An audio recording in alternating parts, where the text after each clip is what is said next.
Greetings, dear subscribers and casual listeners of my channel. Despite J.K. Rowling's vivid and well-thought-out magical system, not everything in the wizarding world runs smoothly. Some spells spark not just awe, but a cascade of questions, from odd logic to potentially dangerous consequences, that for some reason no one ever talks about. Today we're diving into just that. Enjoy the video. Number 1. Lily Potter's protection spell. Magic left hanging in the air. Lily Potter's story is one of the most emotional arcs in the series. Her sacrifice for her son became a shield against the very force of Avada Kedavra. The magic of pure love, as Dumbledore called it, worked in a way no one expected. But the more you think about it, the more questions arise. Why has such powerful magic never appeared before or after Lily?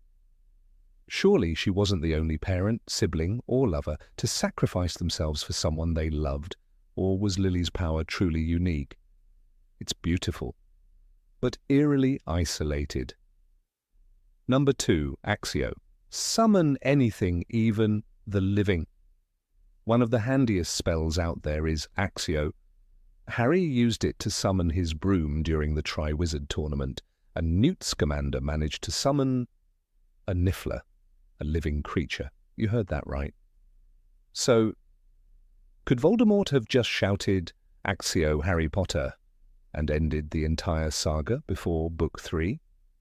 Where are the limits of this spell? How precisely does it target objects? What if there are two identical items in the room? Does the spell just know which one you meant? Number 3. Expelliarmus. As long as you don't fall asleep saying it. Harry adored Expelliarmus, and we get it. Simple, effective, and relatively safe. But here's the problem. It's too long. Remember the scene in Chamber of Secrets where Snape dramatically casts Expelliarmus at Lockhart? The spell takes longer to say than most of Ron's punchlines. In a real duel, that's a big disadvantage. Why has no one invented a shortened version? Or at least a nickname like Expo? Number 4. Transfiguration, creating life or destroying it. Transfiguration is a true ethical minefield. Turning a chair into mice looks impressive, sure, but what about the moral side of things? Are those mice alive? Do they have consciousness? And if they do, who's responsible for their existence and potential suffering? If creating life is as easy as waving a wand, why isn't anyone trying to understand what's actually happening? In the Harry Potter universe, it seems you can just make or erase sentience at will, and no one asks questions.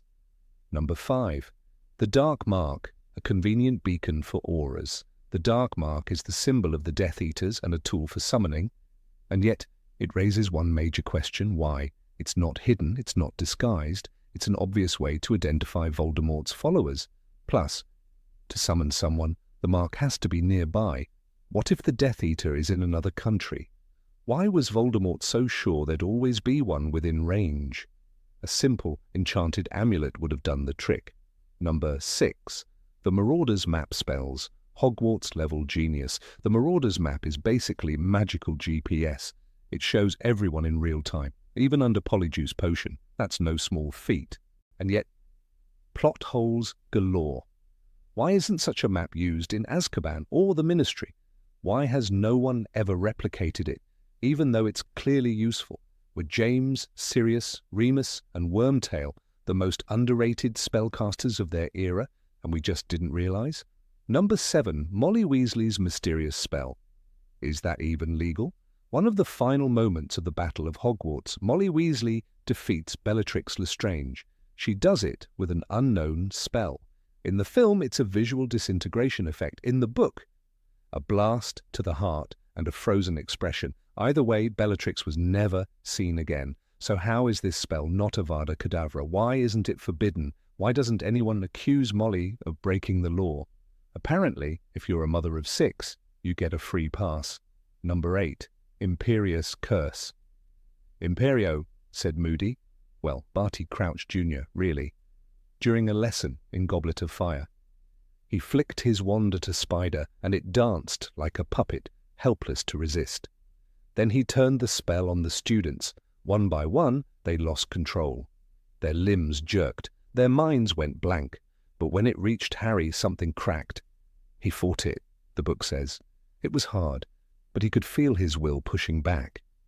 A 15-year-old boy resisted one of the darkest spells in existence. That moment should have changed everything. It didn't. No one asked how, no one studied it. No ministry department launched a defense initiative. The curse remained a mystery, a horror, an unanswered question. And what about its use? If Imperius truly grants total control, why did Voldemort use it so sparingly? He could have turned the Minister of Magic into a puppet, taken over the Wizengamot, controlled Gringotts from the inside, but he didn't. Instead, he relied on fear, manipulation, and brute force. Strange, considering one whispered word could have turned the war overnight. And, stranger still, the curse doesn't require a ritual, a potion, or a rare artifact, just intent, just a wand. If Imperius is truly that simple, then maybe the darkest magic in the wizarding world isn't the spell itself, but how casually it's overlooked. Number 9, Reparo. Reparo, Hermione said gently, and Harry's glasses snapped back together with a soft click. The spell was quick, silent, elegant. It became so normal in the books that no one questioned it. Broken items simply weren't a problem anymore, and yet Arthur Weasley's enchanted Ford Anglia remained a rusty mess. Molly still fixed things by hand. Wizards patched robes, hammered nails, even hired magical contractors. Why? If Reparo truly restores objects to their original form, why bother with tools at all? Either the spell has strict limitations, or wizards enjoy making their lives harder. Then there's the matter of complexity. In Deathly Hallows, Harry's broken wand is described as beyond repair. But why? If Reparo works on shattered glass, why not on wood and phoenix feather?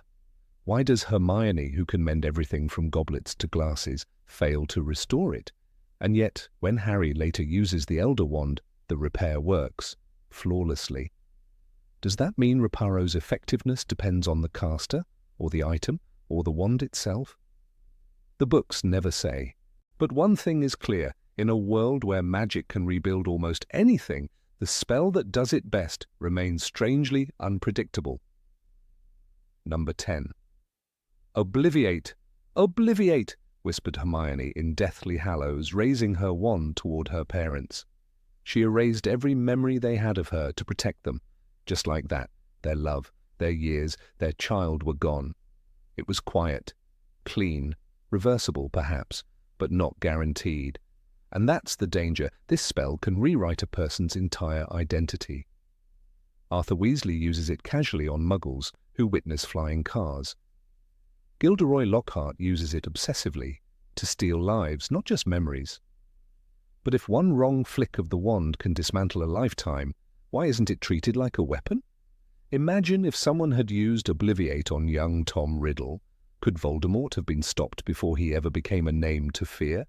Or would the spell have merely buried his trauma deeper, reshaping it into something worse? And what happens when too much is erased? Lockhart, after a backfired Obliviate, was left with a blank mind forever.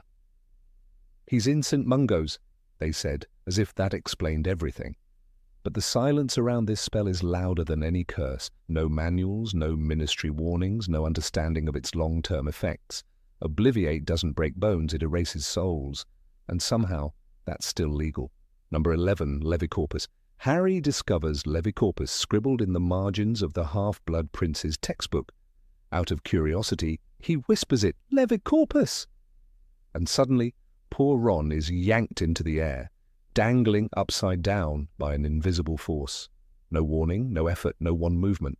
Just a spell and gravity turned on its head, and the scene is comic.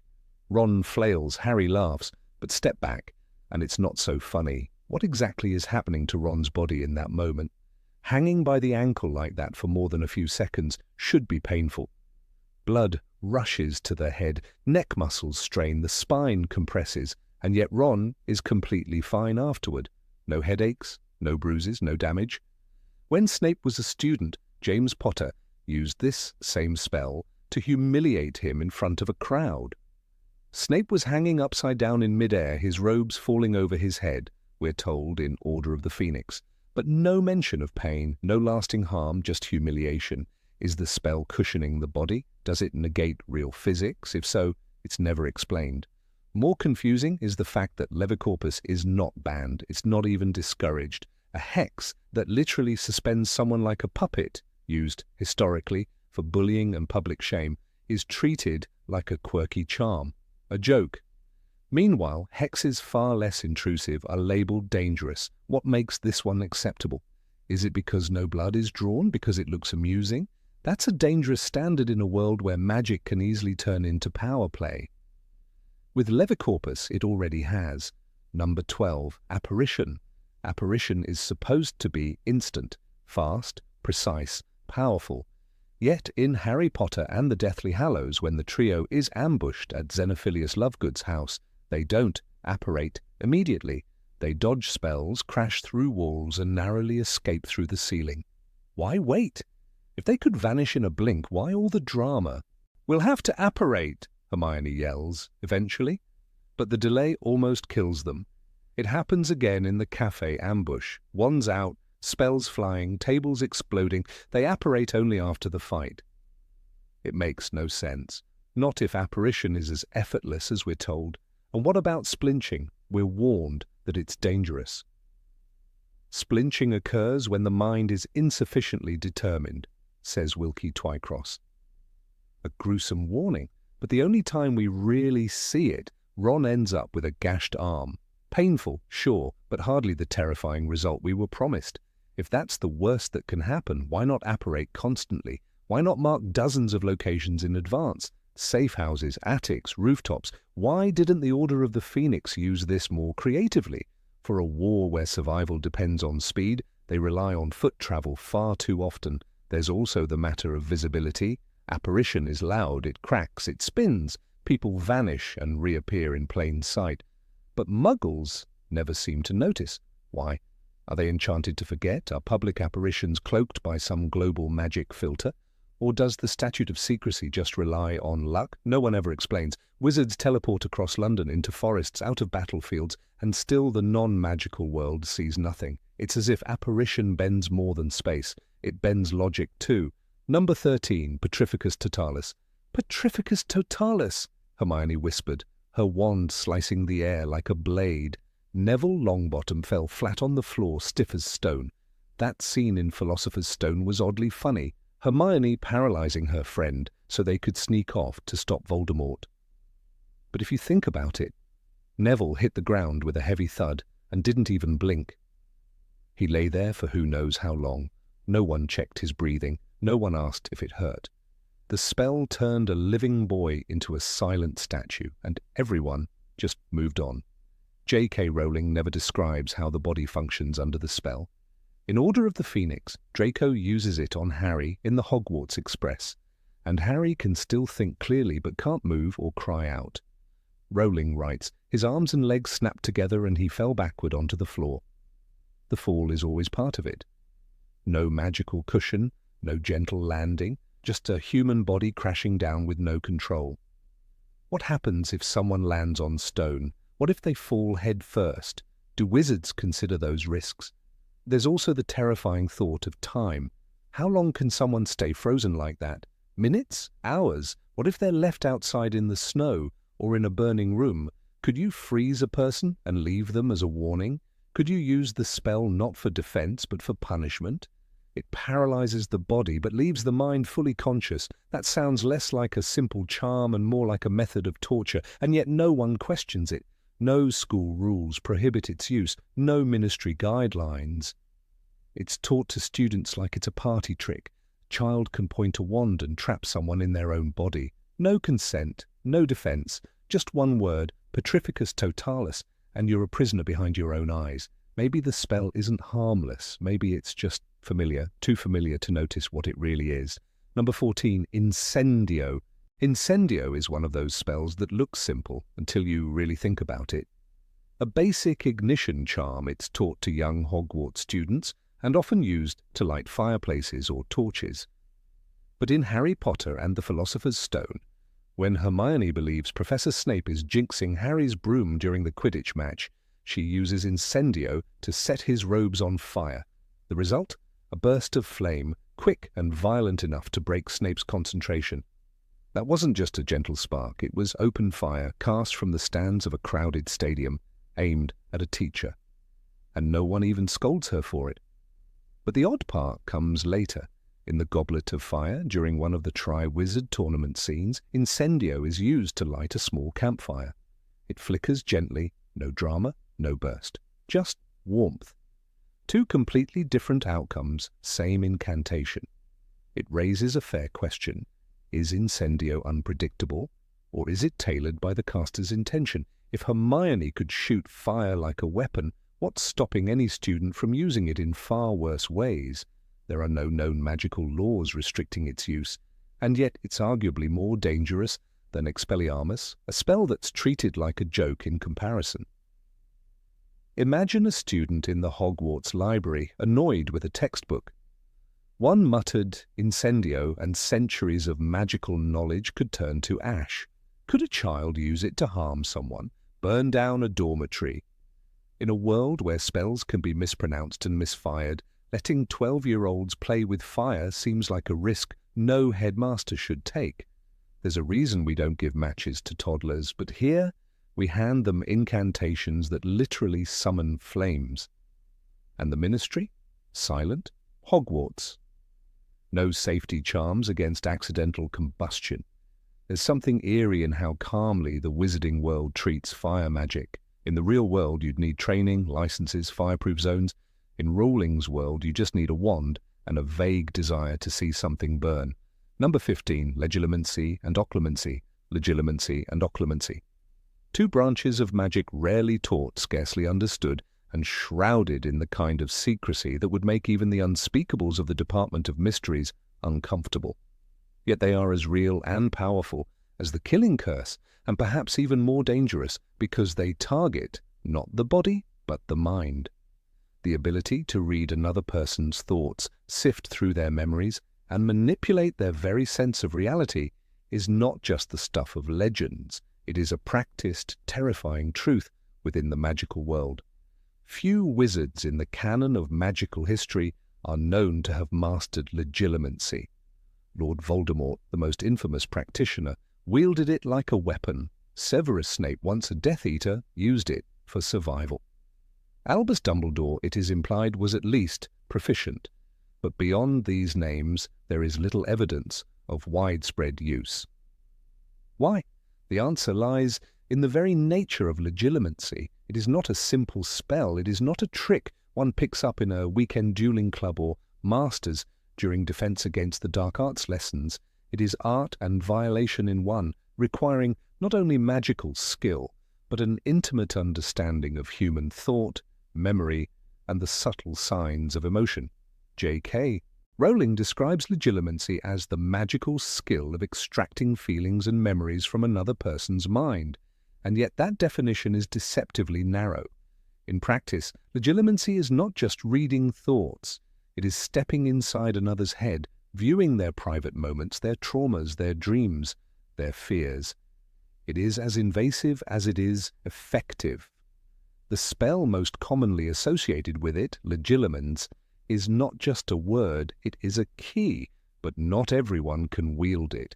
Severus Snape provides the clearest example. A master of both legilimency and occlumency, he demonstrates their uses and their costs.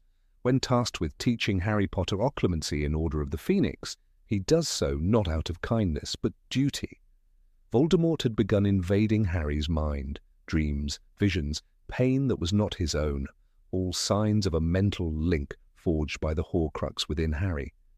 Snape's lessons were supposed to close the door, but they failed, and that failure speaks volumes. To understand why Harry could not master occlumency, one must first grasp what it entails.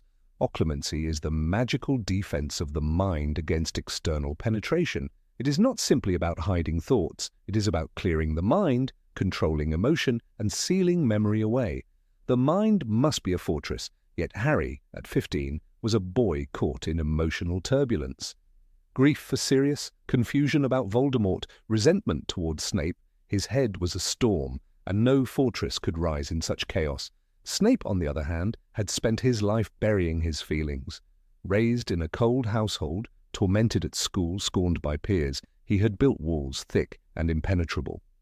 His love for Lily Evans was his only crack, and even that was buried beneath layers of bitterness. Occlumency, for Snape, was not just a skill, it was survival. For Harry, it was a duty he neither chose nor understood. And therein lay the difference. But if Legilimency is so powerful, so game-changing, why do so few wield it? Why is it not taught at Hogwarts? Why are there no clubs, no classes, no textbooks with step-by-step guides? The answer may lie not in the technical challenge, but in the ethical implications. For a school to teach Legilimency would be akin to giving students keys to one another's minds. In a world where teenagers already struggle with trust, the ability to extract secrets would be a weapon too tempting to resist. Professor McGonagall once said, "Transfiguration is some of the most complex and dangerous magic you will learn at Hogwarts." She could just as easily have said it about Legilimency if it were taught. Even the Ministry of Magic, with all its bureaucracy and paranoia, has never mandated occlumency training for its officials. This seems almost negligent. In a society riddled with dark wizards, spies, and mind magic, why would leaders not protect themselves? Perhaps the answer lies in culture. The magical world, for all its enchantment, is deeply conservative. Old traditions prevail. And mind magic, like Horcruxes, like blood rituals, is considered too dark, too invasive, to be part of mainstream education. Voldemort, however, embraced it. His ability to penetrate minds was legendary. He could see fear before it was spoken, detect lies before they were uttered. He once told Bellatrix Lestrange that the dark arts are many, varied, ever-changing, and eternal. Legilimency to him was an extension of power. When he interrogated Garrick Ollivander, he did not use Veritaserum. He used his eyes. When he tested Draco Malfoy's loyalty, he did not need evidence. He needed only a glance. And yet, even Voldemort had limits. When Snape stood before him claiming allegiance, offering half-truths and clever fabrications, the Dark Lord believed. Why? Because Snape was a master occlumens. His mind was a labyrinth, carefully curated, presenting only what he wished to be seen. Snape's genius lay not in his lies, but in his ability to make them appear as truth. "Practice occlumency, Harry," Dumbledore urged, for he feared that link between boy and monster. "Close your mind." But Harry could not. His empathy, his grief, his love, these were not flaws, but they made him vulnerable. Legilimency feeds on emotion. It enters through cracks, and Harry was all cracks. The best visual example comes from the moment Harry peers into Snape's pensive. Though not Legilimency in the strictest sense, it mimics the experience. 1 second, Harry is in Snape's office. The next, he is standing in a memory he was never meant to see. A teenage Snape, humiliated by James Potter, lashing out at Lily, exposing the raw wound of his youth. This was the violation Legilimency represents, unauthorized access to the soul. Number 16, Animagus transformation. In the shadowy corners of magical history, Animagus transformation has always stood as one of the most breathtaking and mysterious feats. To shift from human form into that of an animal, to cast aside one's own physical limits and adopt another body entirely, it's no wonder that wizards have been fascinated by this practice for centuries. And yet animagia is cloaked in far more than the glamour of transfiguration. Beneath the surface lies a field riddled with ethical ambiguity, arcane limitations and dangerous freedoms. We know names: Professor McGonagall's tabby cat form, Sirius Black's massive black dog, and Peter Pettigrew's sickly grey rat. Each transformation was more than spectacle. It was a weapon, a disguise, a path to freedom, or betrayal. Peter Pettigrew may be the most damning case of all. After faking his own death, he spent 12 years hiding in plain sight as the Weasley family's pet rat Scabbers. No one suspected, not Arthur, not Molly, not even Albus Dumbledore. It was an unprecedented abuse of animagus magic, The Ministry of Magic, in its brittle bureaucracy, requires registration of all animagi. Yet Peter, with his trembling fingers and watery eyes, became the proof that such oversight was not only flawed, but virtually powerless. If a man could vanish into rodent form for over a decade, what else could Animagus transformation hide? One might ask why a transformation of such magnitude doesn't require extensive regulation, or, more urgently, constant verification. The Ministry's registry exists, but its enforcement is symbolic at best. As Sirius once explained, we were animagi, unregistered, of course. The word of course drips with irony. 3 Hogwarts students, James Potter, Sirius Black, and Peter Pettigrew, all accomplished Animagus transformation without legal oversight, and used it regularly, often to evade detection or bend rules. If Hogwarts students could do it, who else might? More striking, however, is the question of physical consequence. Does time pass the same in animal form? While Pettigrew aged, he did so differently. His rat body grew older, yes, but he did not seem to suffer the same physical toll that might burden a man living in hiding for 12 years. There's no mention of him being sickly or suffering internal degradation. That raises a question darker than any spell. Can Animagus transformation be used to cheat death? If one remained a mouse in the walls of a castle, feeding on scraps, aging at a slower pace, could one avoid both time and detection? This possibility begins to stretch animagia from a magical curiosity to something more profound, a loophole in mortality. Could a dying man become a beetle and hide in a crevice? Could a hunted wizard transform into a fly and cling to the rafters of the forbidden forest? If the body reshapes itself into that of an animal, do diseases, injuries, and age follow the rules of that new form? J.K. Rowling never answers these questions directly, but the implications hang in the air like fog over the Black Lake. Consider Rita Skeeter, the scandal-hungry journalist who reveals herself to be an unregistered beetle animagus. She hides in hair, clings to windows, and listens from notebooks. She even uses this power to gather secrets from Hogwarts, a school supposedly protected by countless wards, and no one, not Dumbledore, not Snape, not even Moody, detects her. It is Hermione who unravels the mystery, binding Rita in a jar and threatening exposure. Yet Hermione, too, keeps the secret. It's an unspoken admission. The law is inadequate, the risk too dangerous to expose. And what of flight? If a wizard were to become a bird, an eagle, perhaps, or a falcon, could they fly across enemy lines? Could they travel across continents, silently and unseen? And more chillingly, could they deliver messages, spy on enemies, or even attack from above? Animagia blurs the line between magic and strategy. Sirius, as Padfoot, escapes Azkaban not by overpowering guards, but by slipping through bars too narrow for a man. He outwits the Dementors with transformation, not force. And Dumbledore, the ever-wise, says nothing. Perhaps he saw in Animagia not just a spell, but a crack in the foundation of magical society. Minerva McGonagall, the model of discipline, uses her feline form rarely, though her talent is unmatched. She becomes a tabby cat with square spectacles and a stern gaze.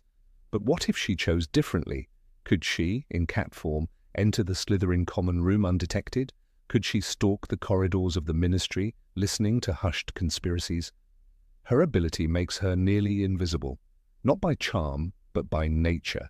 And yet she refrains. Why? Is it conscience, or fear of what such power might unleash? Dumbledore, for all his power, is never revealed to be an animagus. But what if he was? What if he could become a phoenix, in not just companion to Fawkes, but twin in form? Could he have flown to battle Voldemort, flames swirling, death cheated? Why did he not? Perhaps the magic is too unstable, or perhaps it is willfully shunned, for fear that those who wield it too easily lose themselves to their beast. Sirius in Azkaban became more dog than man. Peter, as Scabbers, lost every shred of dignity. Even Rita, as a beetle, forgot ethics. There is a price to living in another's skin. Another theory proposes that magic recognizes intent. To become an Animagus is not merely to transform, but to embrace an identity. The Patronus reflects one's inner self, as does the Animagus form. James Potter became a stag, proud, noble, loyal. Sirius became a dog, fierce, loyal, dangerous. Peter became a rat, cowardly, sneaky, selfish. The transformation is not random, it is a mirror, and perhaps in time a prison. How long must one live as a rat before thinking like one? Pettigrew's betrayal may have begun with fear, but perhaps it was nurtured by a decade of squeaking and hiding. Number 17. House Elf Magic. In the vast and intricate tapestry of the wizarding world, where spells are catalogued and magical creatures are classified, one branch of power remains elusive, unregulated and quietly potent: the magic of house elves. Often dismissed as mere servants, their powers are anything but trivial. In fact, the more one peers into the shadows cast by Hogwarts' great halls and the ministry's marble corridors, the more unsettling the truth becomes that some of the most powerful magic in Britain resides not in the wands of wizards, but in the slender fingers of creatures bound by ancient servitude. From the very first appearance of Dobby in the Chamber of Secrets, it becomes clear that this is no ordinary creature. When Harry receives a series of sabotaged warnings, it is Dobby who levitates a cake in mid-air and drops it at precisely the wrong moment. Later, when Harry insists on returning to Hogwarts, Dobby's retaliation nearly kills him. A charm placed on the barrier at King's Cross Station, and later a bludger hexed to break bones. These aren't childish pranks, they are acts of raw, unfiltered magic, performed without wand, without incantation, and without even visible strain. And then comes the act that should have made every seasoned wizard pause: Dobby's ability to apparate into the hospital wing at Hogwarts.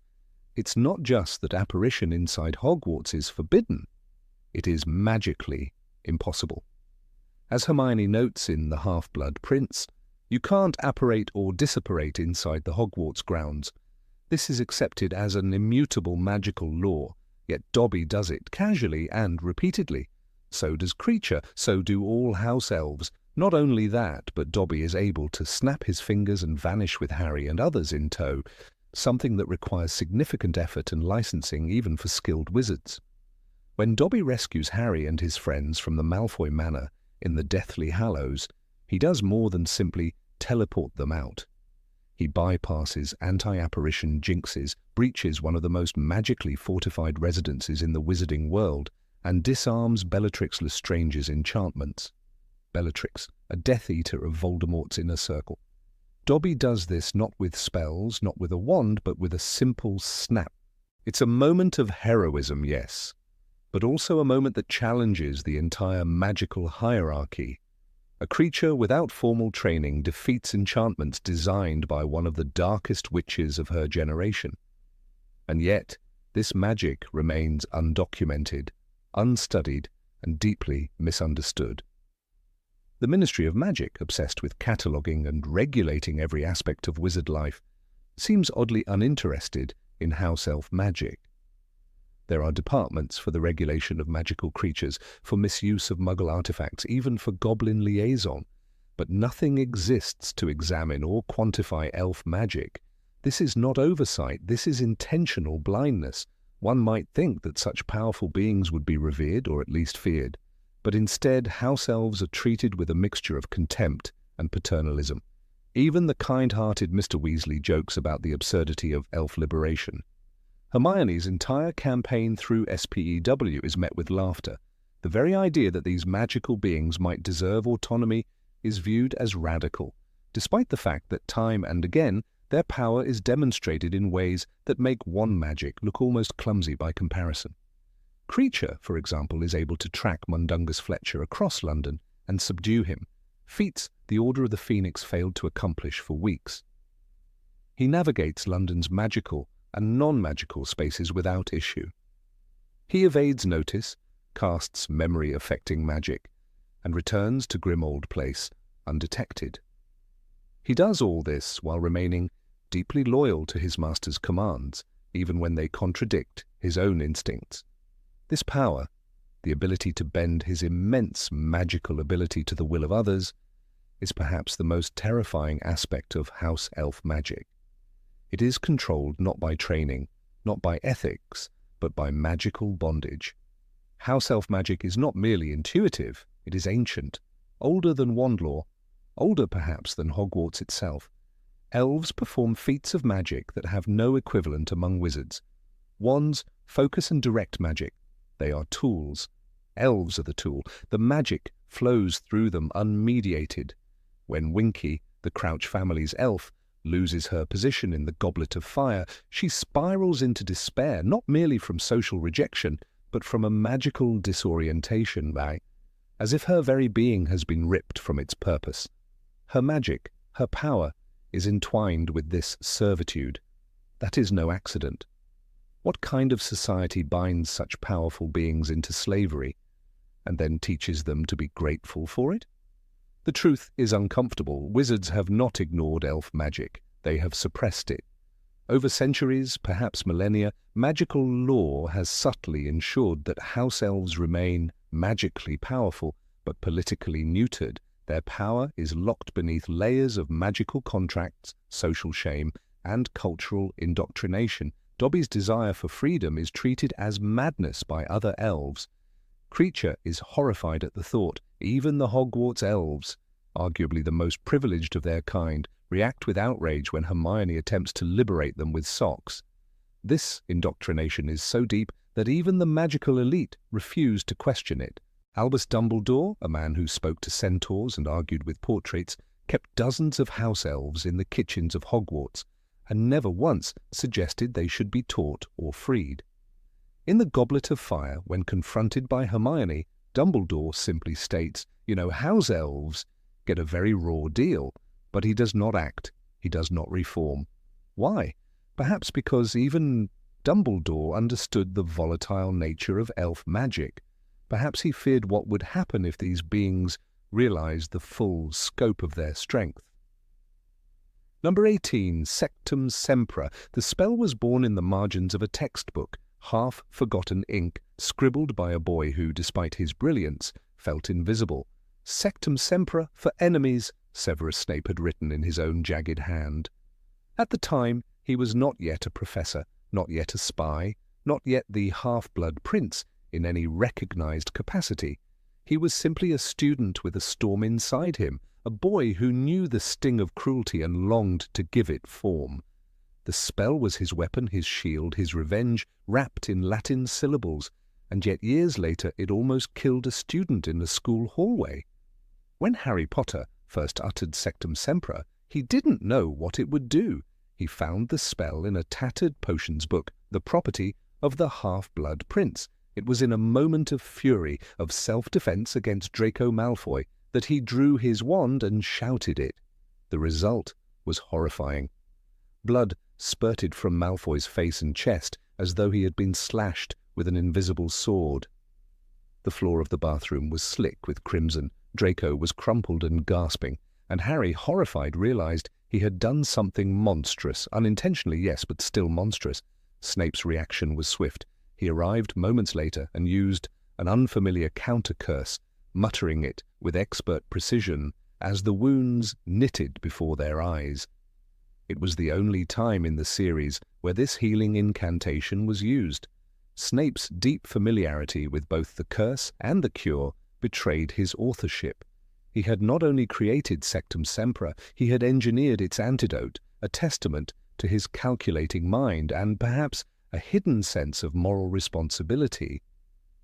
But the question remains, why would anyone create such a spell in the first place?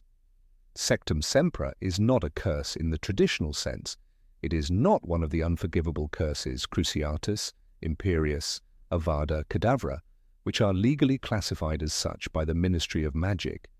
Yet, it is arguably just as destructive. Unlike Cruciatus, which requires the caster to truly want the victim to suffer, Sectumsempra acts instantly, indiscriminately. Unlike the killing curse, it does not necessarily kill, but it maims, scars, tears. In some cases, as with Draco, it nearly kills, and unlike Imperius, it does not manipulate. It simply cuts, deeply, viciously, without hesitation. So why isn't Sectumsempra classified as unforgivable? The answer lies perhaps not in its effects, but in its secrecy. Sectumsempra was not a known spell. It was never published in official ministry guidelines. It wasn't taught. It wasn't spread. It lived only in one handwritten annotation buried in a schoolbook, hidden from the world for decades. The ministry cannot forbid what it does not know. This makes Sectumsempra all the more terrifying, a private weapon of war designed by one man and known only to a few. The unforgivables are dangerous because they are taught, used, abused. Sectumsempra, by contrast, was hidden like a loaded gun under the floorboards. Snape's decision to hide the spell in his old potions book is equally baffling. If he wanted no one to ever find it, why not burn the book? Destroy it? He could have taken it with him when he left school. Instead, he left it behind. Not in a library, but in the back of a dusty cabinet in the Room of Requirement, a place that appears only to those who need it. Was it carelessness, or was it something else? A buried part of him perhaps wanted to be found, to be understood, or even feared. There is something deeply personal about Sectumsempra. It is not a clinical curse. It bleeds emotion. It is wrath given form. In the hands of Snape, it was a means to defend, to retaliate, to fight back against a world that had always dismissed him. In the hands of Harry, it was chaos. He didn't understand the magic, only the rage that fueled it. That's what made it so dangerous. The spell is bound not just to wand work, but to will. And unlike the unforgivables, which require focused intent, Sectumsempra reacts to raw emotion, anger, fear, pain. Despite its effectiveness, Sectumsempra was never used by the auras. This is telling. Auras are trained in both offensive and defensive magic. In open combat, such a curse would be devastating. So why not use it? Perhaps the answer lies in its unpredictability. The spell cuts deeply, yes, but where? How much? Can it be controlled? The answer appears to be no. Even Snape, its creator, did not teach it. Its violence is wild, its nature feral. It offers no precision, no guarantees. A spell that could slice open a jugular without warning is as much a threat to the caster as to the enemy. Nor do the Death Eaters use it. They, who relished pain and chaos, who wielded Cruciatus like a whip, did not turn to Sectumsempra. Bellatrix Lestrange never used it. Neither did Dolohov or Yaxley. They preferred tried-and-true torment, curses with names and precedents. It is likely that even Voldemort himself was unaware of Sectumsempra's existence. Snape never taught it, never shared it, never left a trace. Perhaps he feared what it might become in the wrong hands. Perhaps he knew it already had. The most chilling aspect of the spell is its silence. Sectumsempra doesn't make a sound when it hits. No explosion, no scream from the wand, just the sudden appearance of deep, slashing wounds, as though a ghostly blade has been summoned from thin air.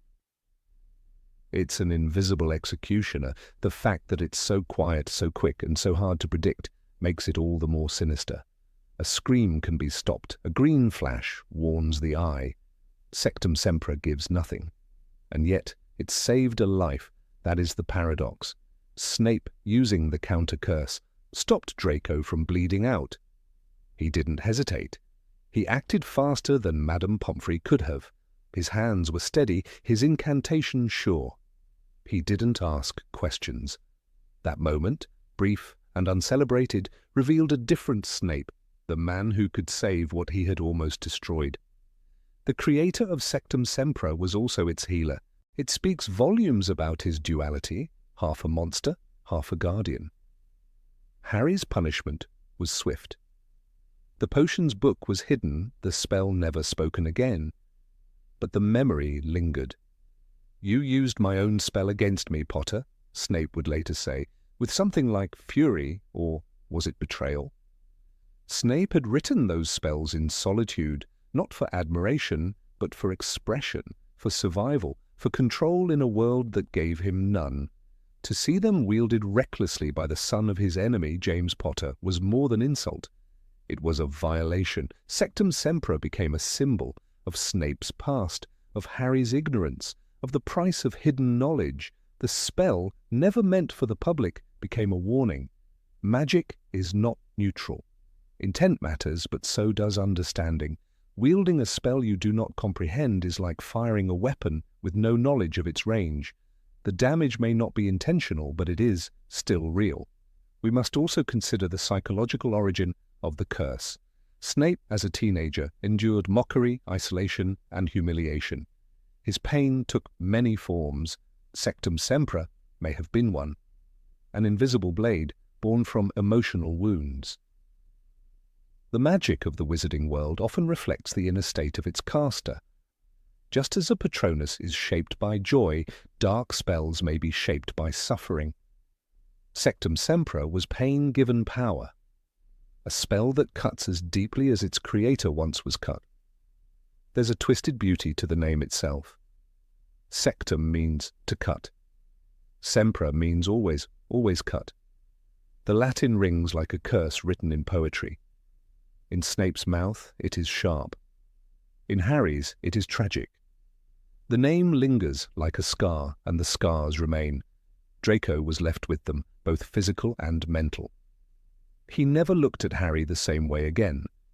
For a moment, they saw each other not as school rivals, but as boys on the brink of something irreversible. The fact that Sectumsempra never entered wizarding lore as unforgivable tells us more about the system than the spell. The ministry is reactionary. It does not act against secrets, only against scandal. Had Sectumsempra ever been used in the open publicly, visibly, perhaps it would have made the list. But in silence, it remained legal by omission, a blind spot in legislation. And Snape, clever as ever, ensured it stayed that way. One cannot help but compare Sectumsempra to Fiendfire, another spell too dangerous to teach. Like Fiendfire, it is destructive without discrimination.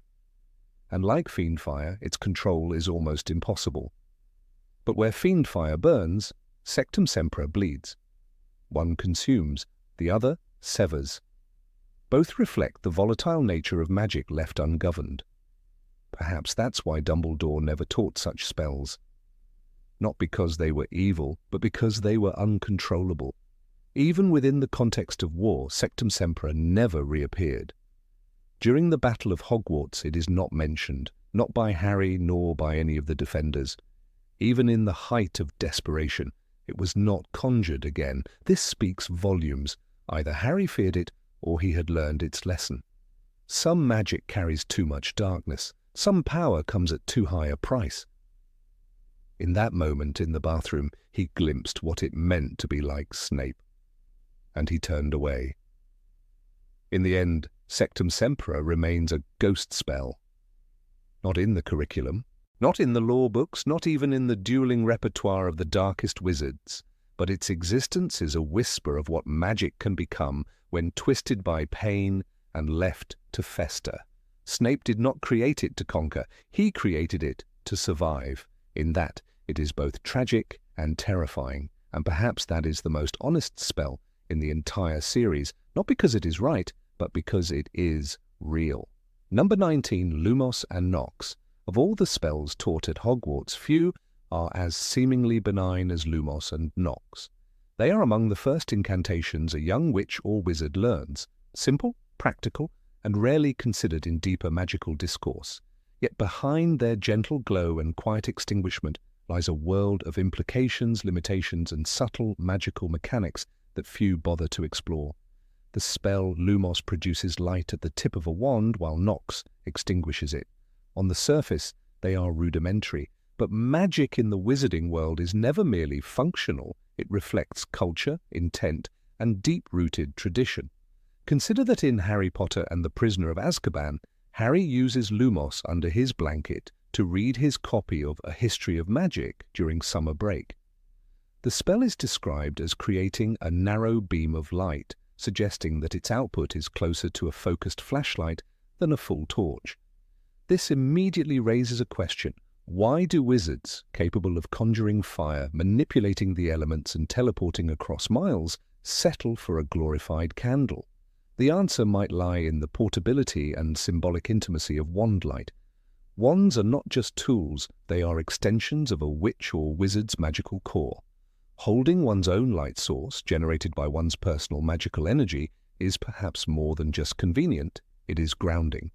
The reliance on one's wand, especially in dark or dangerous places, reinforces the bond between wizard and instrument. Dumbledore himself, in Harry Potter and the Half-Blood Prince, often used Lumos to gently light his path in the cavern, even when far more powerful illuminations were at his disposal. Despite this bond, the light of Lumos is objectively weak. In Harry Potter and the Goblet of Fire, when Harry enters the hedge maze during the Triwizard Tournament, he uses Lumos to guide his way. But the shadows and illusions within the maze remain oppressive. The wand light does not scatter darkness so much as it pushes gently against it. This shows that the spell was never meant to replace broader sources of illumination. Its glow serves the wielder, not a crowd. So why, then, are there no magical lanterns in widespread use? One theory arises from the magical law of intent. Spells are not mechanical processes, they are emotional and will-based. A Lumos performed with a trembling hand yields weaker light than one done with confidence. A magical lantern would need to have its own semi-consciousness or be continually powered by the caster's focus. The effort to enchant an object to emit permanent or strong light is not simple, nor is it trivial. It borders on magical engineering, a skill not every wizard possesses. The enchanted lanterns of Diagon Alley or the floating lights of the Hogwarts Great Hall are not Lumos in bottled form. They are charms interwoven with complex runes and sustained enchantments. Still, Lumos remains surprisingly universal in magical environments. It is not blocked by anti-magic wards, nor does it trigger alarms like more intrusive spells might. In Order of the Phoenix, when Harry and his friends infiltrate the Department of Mysteries, they use Lumos to navigate the pitch-black corridors. The Ministry of Magic is likely saturated with enchantments to prevent unauthorized magic, yet Lumos functions without obstruction. This implies that the spell is classified as non-aggressive magic. It is light, not force, visibility, not violence. But this innocuous nature can be exploited. The same Lumos that lights a corridor can also be used to signal others, to distract sentries, or to attract magical creatures. In Fantastic Beasts and Where to Find Them, Newt Scamander carries a wand with Lumos glowing as he explores a dark alley, but the creatures he's chasing are clearly affected by its presence. Light is not neutral. It disturbs, guides, and commands attention. In the Forbidden Forest, where centaurs, acromantulas, and thestrals roam, the wrong use of Lumos could invite deadly attention. Hagrid rarely uses wand light there, relying instead on lanterns and his natural night vision, suggesting that even experienced wizards recognize Lumos as a double-edged charm. There is also the matter of concealment. In Harry Potter and the Half-Blood Prince, when Draco Malfoy sneaks through the castle at night, he avoids the use of Lumos. He knows it would reveal his position instantly. The spell, while helpful, is also a beacon. In strategic situations, the glow of a wand tip is as good as shouting your location. The spell's inability to dim or change color is a limitation rarely mentioned, but critical in covert operations. The inverse charm, Nox, is equally curious. It can only be used to extinguish a Lumos. If one tries to use Nox on another light source, such as a lantern or a flaming torch, the result is nothing. It is a targeted counterspell, not a universal light-cancelling charm. This specificity hints at magical pair bonding. Lumos and Nox are linked in a way that suggests spells remember their origin. Once light is created through Lumos, it is tagged with magical identity, and Nox is coded to recognize that tag. The extinguishing is less about quenching light and more about undoing a specific magical state. This becomes even more intriguing when considering Dumbledore's put-outer, later revealed to be a deluminator. In Harry Potter and the Sorcerer's Stone, the put-outer clicks to remove the light from nearby street lamps and then clicks again to return it. This is not Lumos and Nox. It is a form of spatial light manipulation. The deluminator stores light in a pocket dimension or magical container. Nox cannot perform this trick, indicating that Dumbledore's device operates on far more advanced magical principles. The very fact that such a device is rare, perhaps unique, shows how difficult it is to manipulate light on a broader scale. Imagine now a wizard trying to extinguish an enchanted chandelier with Nox. It would fail. The spell does not recognize the chandelier's magic as related. To douse such a light, the caster must use finite incantatem or a specialized extinguishing charm.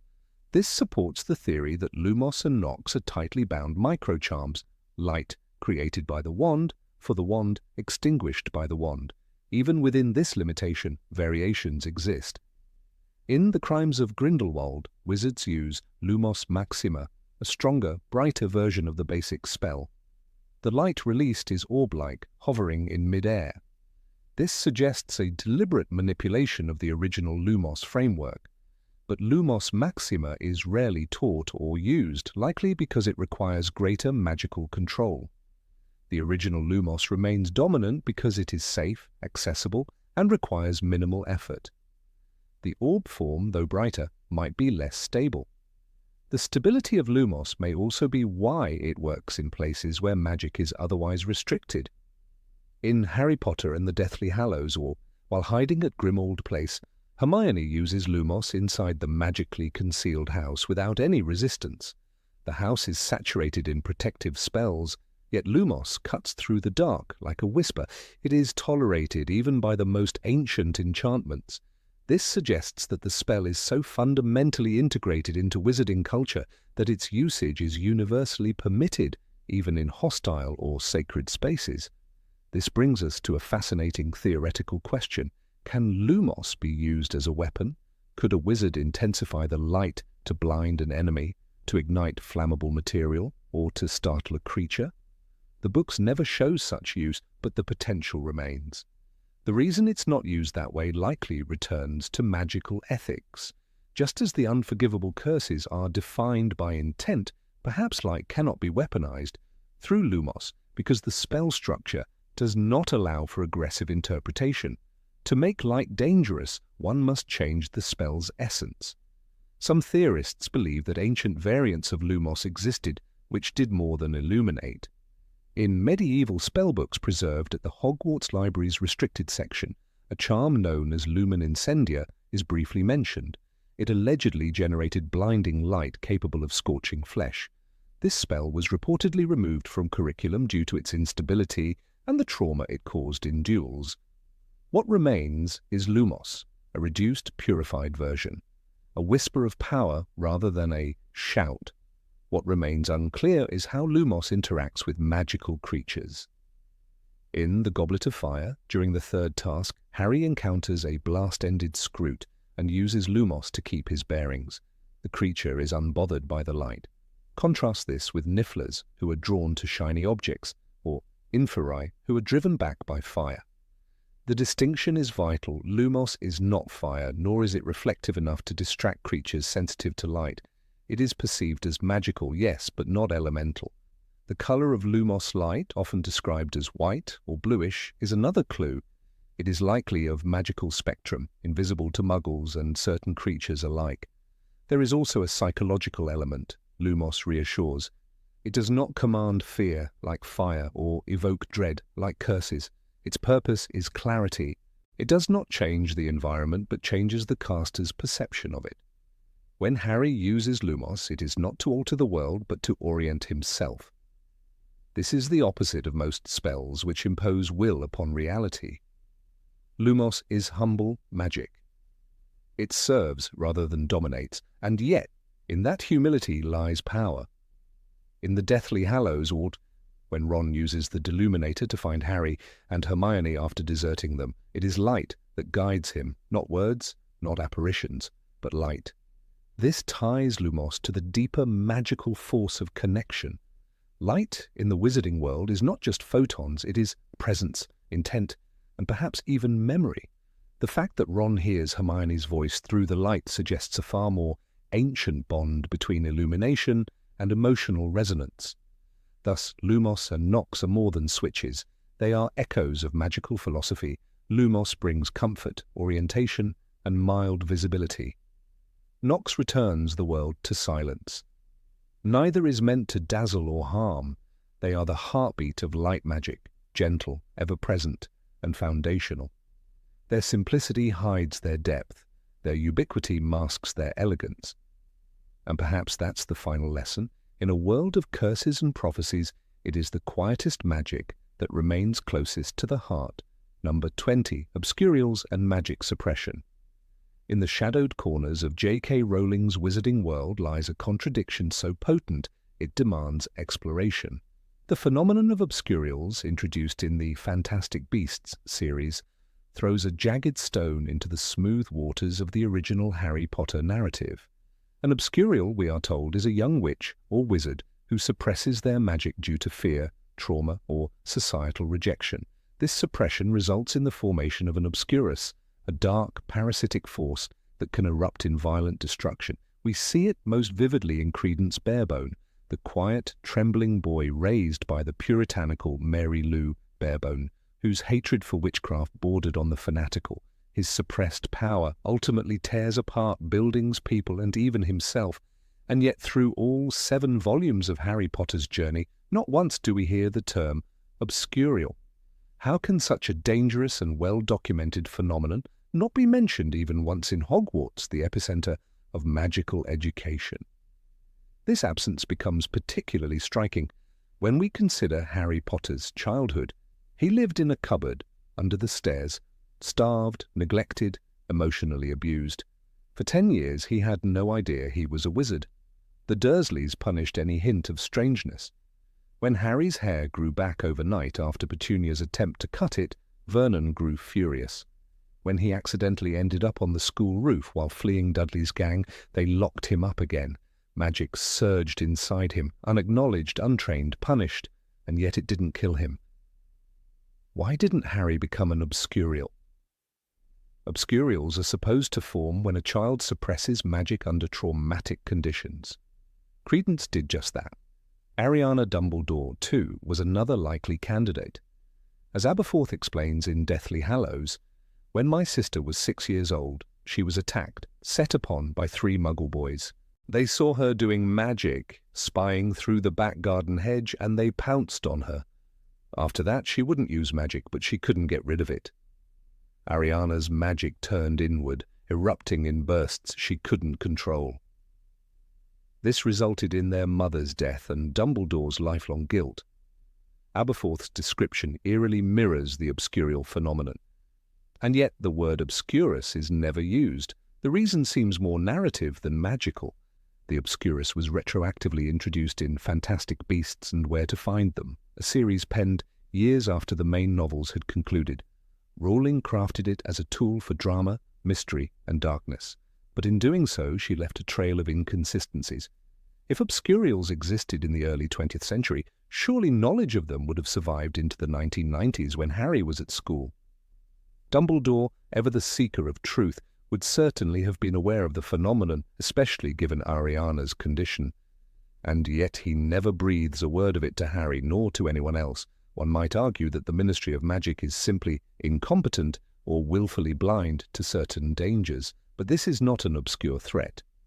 In Fantastic Beasts, Obscurials are known to be immensely powerful and deadly. Graves, really Grindelwald in disguise, tells Credence, "You're a miracle, you are not a mistake." The presence of an Obscurial in 1920s New York sends shockwaves through the magical community, leading to frantic searches, secrecy, and political maneuvering. If the threat was so grave back then, it's implausible that it would fade into legend just decades later. Furthermore, the concept of suppressing magic leading to death creates uncomfortable questions for the broader wizarding world. Magical children are born all the time to Muggle families. These children, unaware of their powers, often exhibit uncontrolled bursts of magic before they receive their Hogwarts letters. Wouldn't many of these children be at risk of forming an Obscurus? And yet Hogwarts sends only a polite letter via owl, trusting the family to accept it calmly. There is no ministry outreach, no protective intervention, no psychological care for traumatized young witches and wizards. In Philosopher's Stone, Hagrid says with disbelief, "You didn't think you were just going to Hogwarts to learn a few tricks, did you?" But those tricks might be the only thing saving some children from self-destruction. It seems dangerously negligent that the magical authorities would allow a child like Harry, who had already demonstrated accidental magic, to continue living in an abusive environment without intervention. Did Dumbledore really believe leaving him with the Dursleys for a decade was safe, when the magical community supposedly knew that trauma and repression could birth a monster? The answer, likely, is that the concept of Obscurials had not yet been invented. Rowling is a masterful world builder, but like many fantasy authors, she expanded her universe after the fact. With the creation of fantastic beasts, she needed new threats, new tragedies, and new mysteries. The Obscurial was perfect. It gave us a fragile, dangerous character in Credence. It added a layer of horror to the already tense 1920s wizarding society. It gave Grindelwald a reason to seek and manipulate. But it didn't fit with the already established magical lore. In trying to widen the scope, the seams began to show. The Obscurus also raises ethical questions about magical suppression.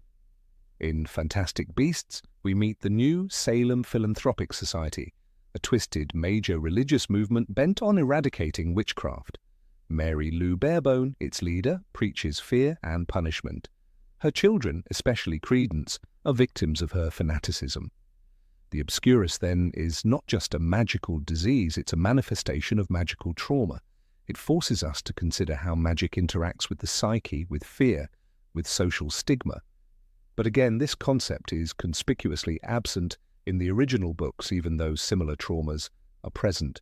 Take Tom Riddle, for example, raised in a Muggle orphanage, neglected, feared, and isolated. He discovered his powers alone, without guidance. He even used them to hurt others. If anyone might have been at risk of developing an Obscurus, it was Tom.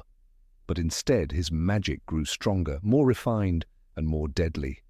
He became Lord Voldemort. So why did trauma make Credence explode while Tom became a dark genius? Is the difference simply in the act of suppressing magic rather than using it with malevolent intent? And if so, why does the magical community allow untrained magical children to flounder without help? There are deeper implications here.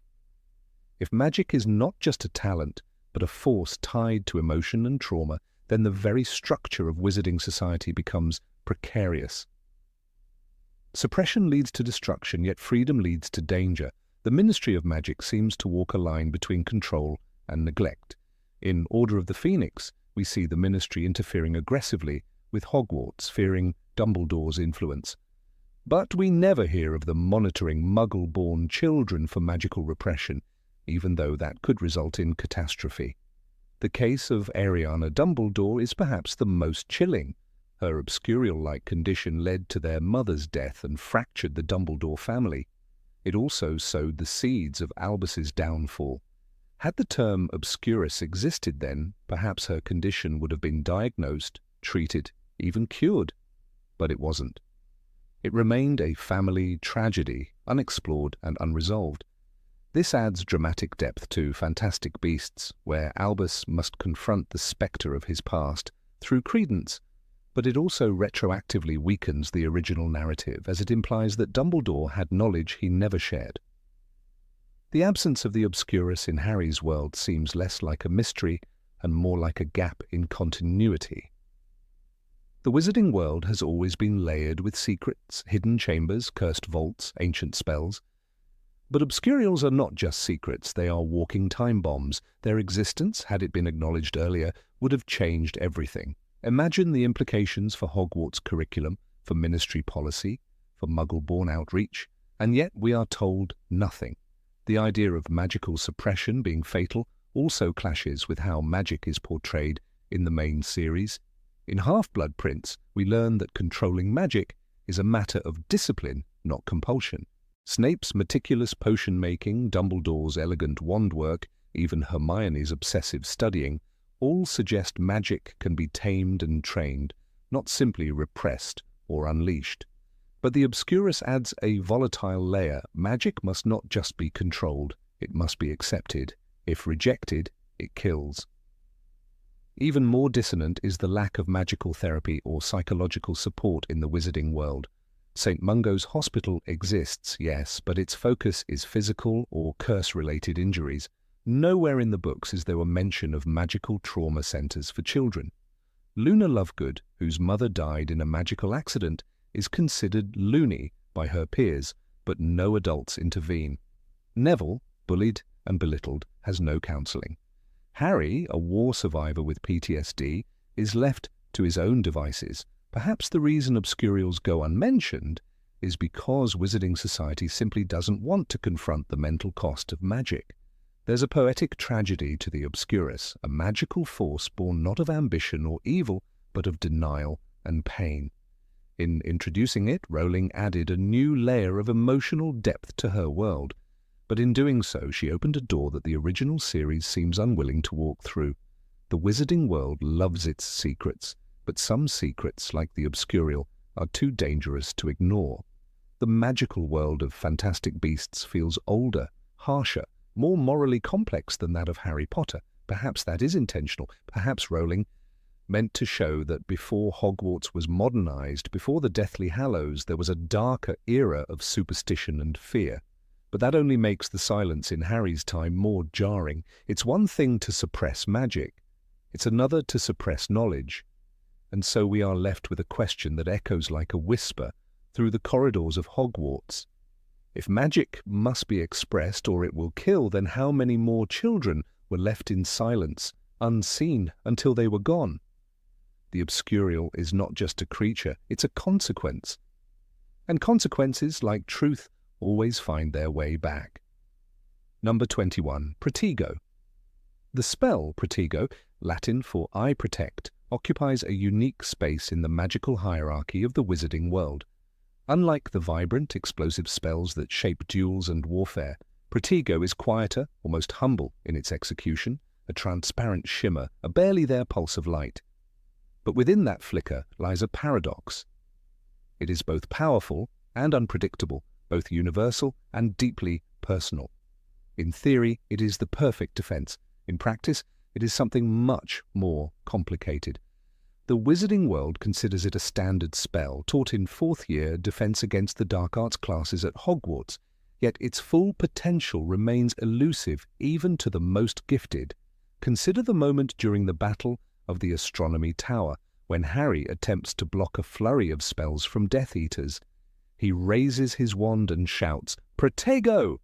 And for a heartbeat, he manages to repel several curses, but then a stunning spell slips past, grazing his shoulder and spinning him to the floor. The barrier collapsed, not because the spell failed, but because Harry's concentration faltered. This moment reveals the hidden fragility of Protego. Its power is not just in the incantation, but in the unwavering focus of the caster. The strength of the wizard flows through the shield. If their will wavers, so does the protection. The spell's effectiveness varies so greatly that it cannot be treated as a fixed equation. This is what baffles many students and even some professors. In the Order of the Phoenix, when Professor Snape forces Harry to block a barrage of Legilimency attacks, the boy finds himself utterly exposed. The Protego that worked so well in standard duels falters when turned against a mental onslaught, and yet Protego is not a singular spell. There are variants: Protego Maxima, Protego Totalum, Salvio Hexia. Each an echo of the original, each refined for a specific form of threat. This complexity suggests a deeper, more layered magic. When Hermione Granger raised magical barriers during their escape in Deathly Hallows, she wasn't casting a simple Protego. Her protective enchantments were layered and deliberate, magic for repelling detection, curses, and physical intrusion. But the word Protego itself was often spoken when quick action was needed. It is a reflex, a habit, a shield that appears in the mind as naturally as flinching from a blow. The incantation then becomes not a tool of pure logic, but of instinct. This is perhaps why it fails in some hands and flourishes in others. Not all wands are equal, and neither are the hearts that wield them. When Dumbledore duelled Voldemort in the Ministry Atrium, their battle transcended simple offense and defense. At one point, Voldemort launches a snake of flame, and Dumbledore conjures a swirling shield, not Protego, but a deeply advanced form of protective magic. Dumbledore knew that against such force, ordinary defense would shatter. Still, in smaller duels, Dumbledore had been known to use Protego as part of a greater strategy, combining it with Transfiguration and counter curses to control the rhythm of combat. Here, Protego is not an isolated answer. It's a step in a larger dance.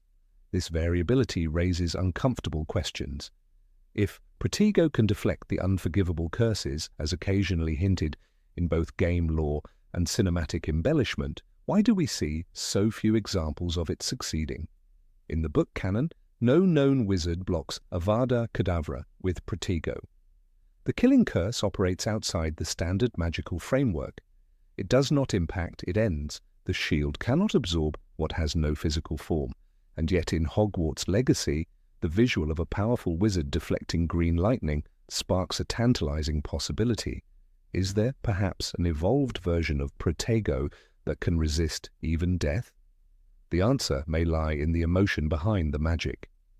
Protego draws its power from a deep well of intent. Love, desperation, instinct, all amplify its force. Take Lily Potter's final act. She did not say the word, but her self-sacrificial protection functioned as the most potent Protego ever cast. Voldemort's curse rebounded. That was not a spell from a wand, but it was protection nonetheless. If love can become a shield, then perhaps the true potential of Protego lies in what the caster believes they are defending. This would explain why some can raise walls of magic so thick they shimmer like glass, and others barely manage a flicker. Technique also matters. In dueling clubs and oral training programs, the standard Protego is drilled into students with the same care as wand grip and foot placement. Aurors are taught to cast it with their entire body, breath, spine, voice. Professor Flitwick, a dueling champion, emphasized that Protego must be placed rather than fired. That subtle shift from offense to presence changes everything. A barrier must be sustained, not thrown, and that takes energy, magical and emotional. Some theorists argue that Protego has layers like a physical shield. The first layer repels minor hexes, the second absorbs more complex magic, and the final, if conjured with perfect clarity, can even reflect. We saw this in Half-Blood Prince, when Snape deflects Harry's curses effortlessly. His Protego is more than a wall, it is a mirror. The spell arcs backward, pushing the energy away with smooth precision. Snape does not break a sweat, he doesn't flinch, his technique is pure mastery, born of cold calculation and bitter experience. Contrast this with Ron Weasley, who often shouted Protego, with more volume than direction. In Deathly Hallows, during the skirmishes in the Forbidden Forest, Ron's shields wavered and cracked, not because he lacked courage, but because he had not yet learned to channel it through the wand. The spell requires more than bravery, it requires purpose. Protego responds best to clarity of mind, and Ron, in his moments of doubt, could not always find that. There is also the question of wand compatibility. Ollivander famously said, "The wand chooses the wizard." Some wands respond to defensive magic with more finesse than others.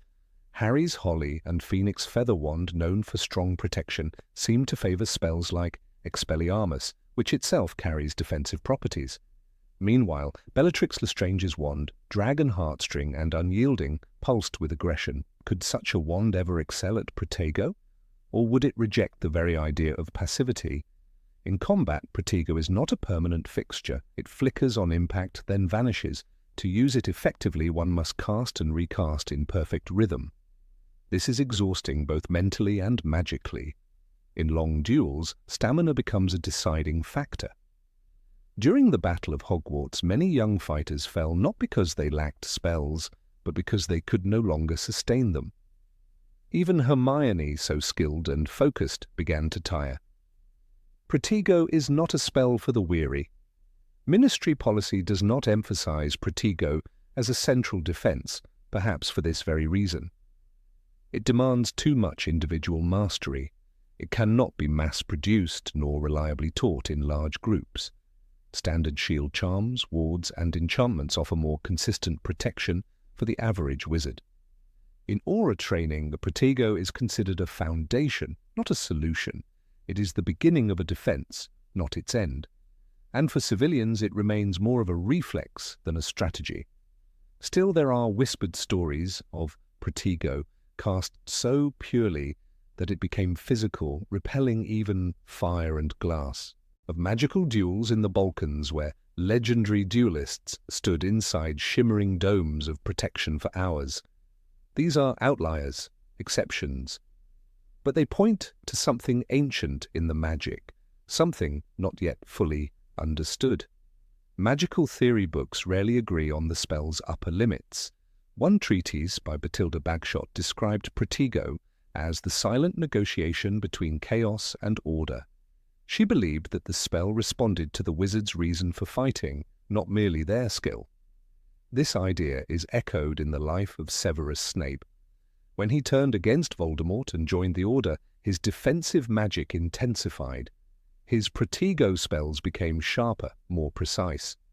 Was this because his guilt, his need for redemption, gave the spell new purpose?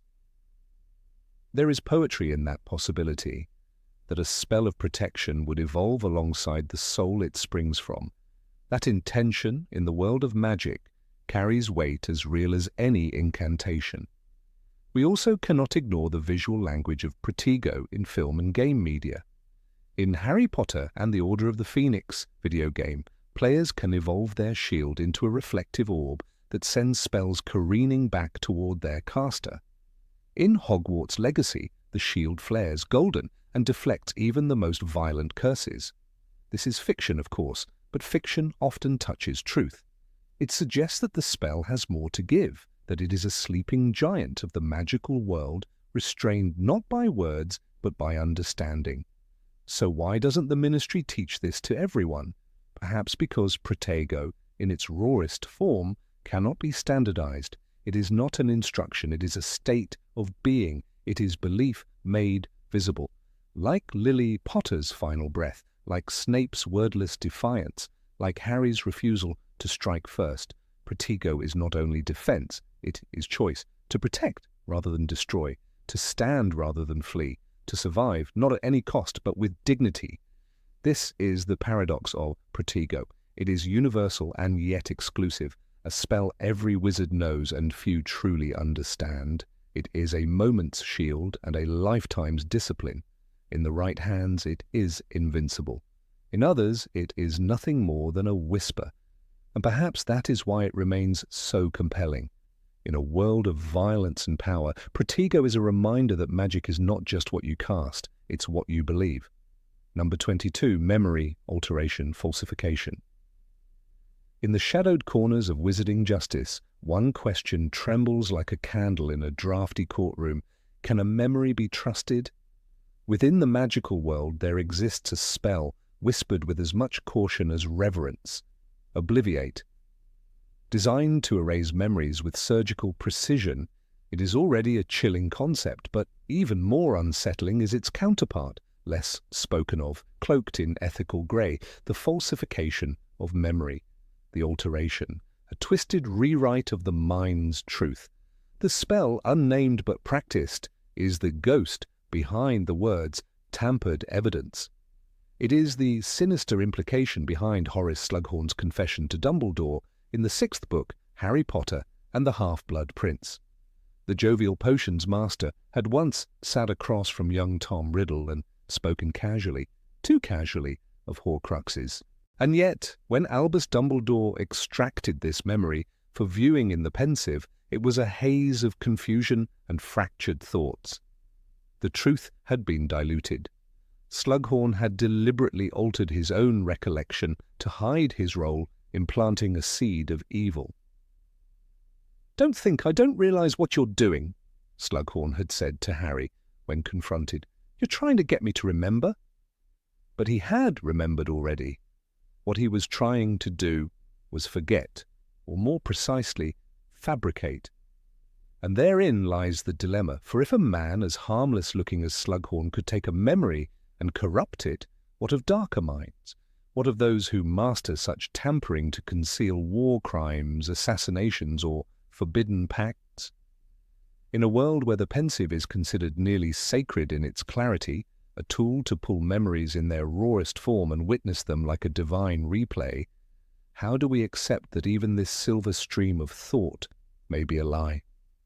We must return to the scene in the headmaster's office. Dumbledore, the ever-calculated manipulator of truths, knew at once that Slughorn's memory had been altered. The magic itself left behind traces, discolorations, blurs, skips. The memory did not flow with the clarity of reality, but rather stuttered like a faulty Muggle videotape. "This is a very poor memory," Dumbledore observed, and yet this assumes something critical, that Dumbledore had the eye to detect forgery. But what of those who do not? Is the average wizard, or worse, the Judicial Council of the Wizengamot, trained to spot such falsifications? If a falsified memory is seamless, does it not become indistinguishable from the truth? Imagine a Death Eater under threat of imprisonment offering a memory that clears him. He presents a recollection of being home with his family during a night of massacre. The pensieve shows it. There he is, drinking, laughing, untouched by blood. And yet he had paid a memory charmer, someone like Wilbert Runcorn from the Ministry, to help him forge this. Who can refute it? The memory has no time stamp. The truth dissolves. This takes us into dangerous territory. In the Order of the Phoenix, Harry is punished for using magic in self-defense, despite eyewitness accounts and Dumbledore's intervention. Imagine if Dudley had the magical capacity to submit a pensieve memory claiming otherwise. Imagine if Umbridge could rewrite the moment she tortured students in her office, showing instead an image of kindness. One might ask, why would the Ministry of Magic continue to use pensieves and memories as evidence if they are so easily manipulated? The answer perhaps lies not in logic, but in power. The illusion of truth is often more convenient than the search for it. As long as most wizards believe that a memory extracted and viewed in the pensieve is unaltered, the system holds. Challenge that belief, and the justice system itself begins to crack. Memory tampering is not illegal per se, only its consequences might be. There exists a grey class of magical experts, memory modifiers, working both in the Ministry and outside of it. Some are used to correct the minds of Muggles who have seen magic. Others operate in less sanctioned corners of society. Nocturne alley whispers of men who can give you an alibi for the right price, not by forging documents, but by rewriting your mind. This is no mere fantasy. In Goblet of Fire, Bertha Jorkins disappears in Albania. When Voldemort finally releases her from his captivity, she is broken. Her memory had been tampered with long before he found her, by Barty Crouch Sr. himself. To hide his son's escape from Azkaban, he had altered Bertha's mind, not wiped it, reshaped it. As Dumbledore tells Harry, her memory had been tampered with, yes, but not expertly. She had become forgetful, confused. The consequences were tragic. Not only did it cost Bertha her life, but it enabled the return of Voldemort in a body of flesh. If the Ministry had a better method to detect tampering, perhaps the events of Goblet of Fire could have been prevented. Therein lies the cruelty of altered memories. They do not simply hide past crimes, they create future ones. Take Gilderoy Lockhart.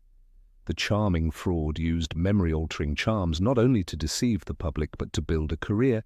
He stole other wizards' heroic stories, erased their memories, and sold the lies as autobiographies. "I'm rather gifted with memory charms," he admitted just before one backfired on himself, leaving him a shell of his former self. How many lives did he ruin? How many truths did he erase forever? The damage of altered memories is irreversible not only to the truth, but to the soul.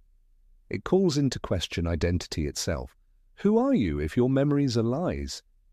A man could be made to believe he is a hero when he is a villain, or that he loves someone he actually despised. The magic cuts deep, and it doesn't always require a wand. Trauma itself can alter memory. Magic only weaponizes what already happens in the mind. Consider Neville Longbottom. Raised by his grandmother after his parents were tortured into insanity, he grows up in a household where grief is constant. What memories were passed down to him? What parts were forgotten on purpose? Even the absence of memory can shape a person as much as its presence. In wizarding lore, this issue becomes chillingly relevant. Take the trial of Igor Karkaroff as seen in The Pensieve during Goblet of Fire. He gives names Snape, Dolohov, Rookwood in exchange for freedom. But what if his memories had been altered to include false guilt or false innocence? Dumbledore refused to believe Snape was guilty, but the court, they watched a memory and made decisions. If the Pensieve is flawed, if the memory can be edited, then wizarding trials are not justice, they are theatre. Even Albus Dumbledore, the beacon of moral ambiguity, used memories as weapons. He handpicked what to show Harry in Half-Blood Prince, just enough to lead him toward understanding Voldemort's Horcruxes, but never enough to give him the full picture. "You are with me," Dumbledore would say, but only on his terms. The full story remained out of reach. And what of the Dark Lord himself? Voldemort was obsessed with memory, not only in terms of self-preservation, but in legacy. He created Horcruxes, anchors of memory and identity. He built a diary that not only spoke, but remembered, feeding off Ginny Weasley's secrets and twisting her mind. The past for Voldemort was not a series of events, it was a weapon, and memory was the blade. This brings us to the most terrifying theory of all. What if the deepest secrets of the wizarding world are not locked in vaults or guarded by dragons, but hidden in altered memories? What if atrocities have been covered not by silence, but by falsified recollections? What if entire histories were rewritten? We assume the founders of Hogwarts were noble. But the truth is, filtered through centuries of memory, through the tales told by the Sorting Hat, itself an enchanted remnant of their minds. But who enchanted the hat? Godric Gryffindor? Salazar Slytherin? What bias remains? A memory is not a photograph. It is a living, breathing impression of perception. And magic, in its darkest form, allows perception to be rewritten. There may be vaults deep beneath the Department of Mysteries, filled not with artifacts, but with memories, some bottled, some broken. A truth too terrible to face, perhaps? The First War, the true origin of the Dementors, the cost of creating Azkaban, the fate of magical creatures hunted to extinction. Perhaps long ago someone rewrote enough minds to make it all disappear. Slughorn's edited memory was just a glimpse of the potential horror. For if he could do it out of guilt, others could do it out of malice, out of strategy, out of power. And as long as the wizarding world places its trust in the silver swirl of a Pensieve, without safeguards, without skepticism, then the lie remains protected. The greatest concealments in the magical world may not be spells or curses, but illusions hiding in plain sight, masquerading as the past. Memory, once altered, is a prison with no walls, and the keys are long lost.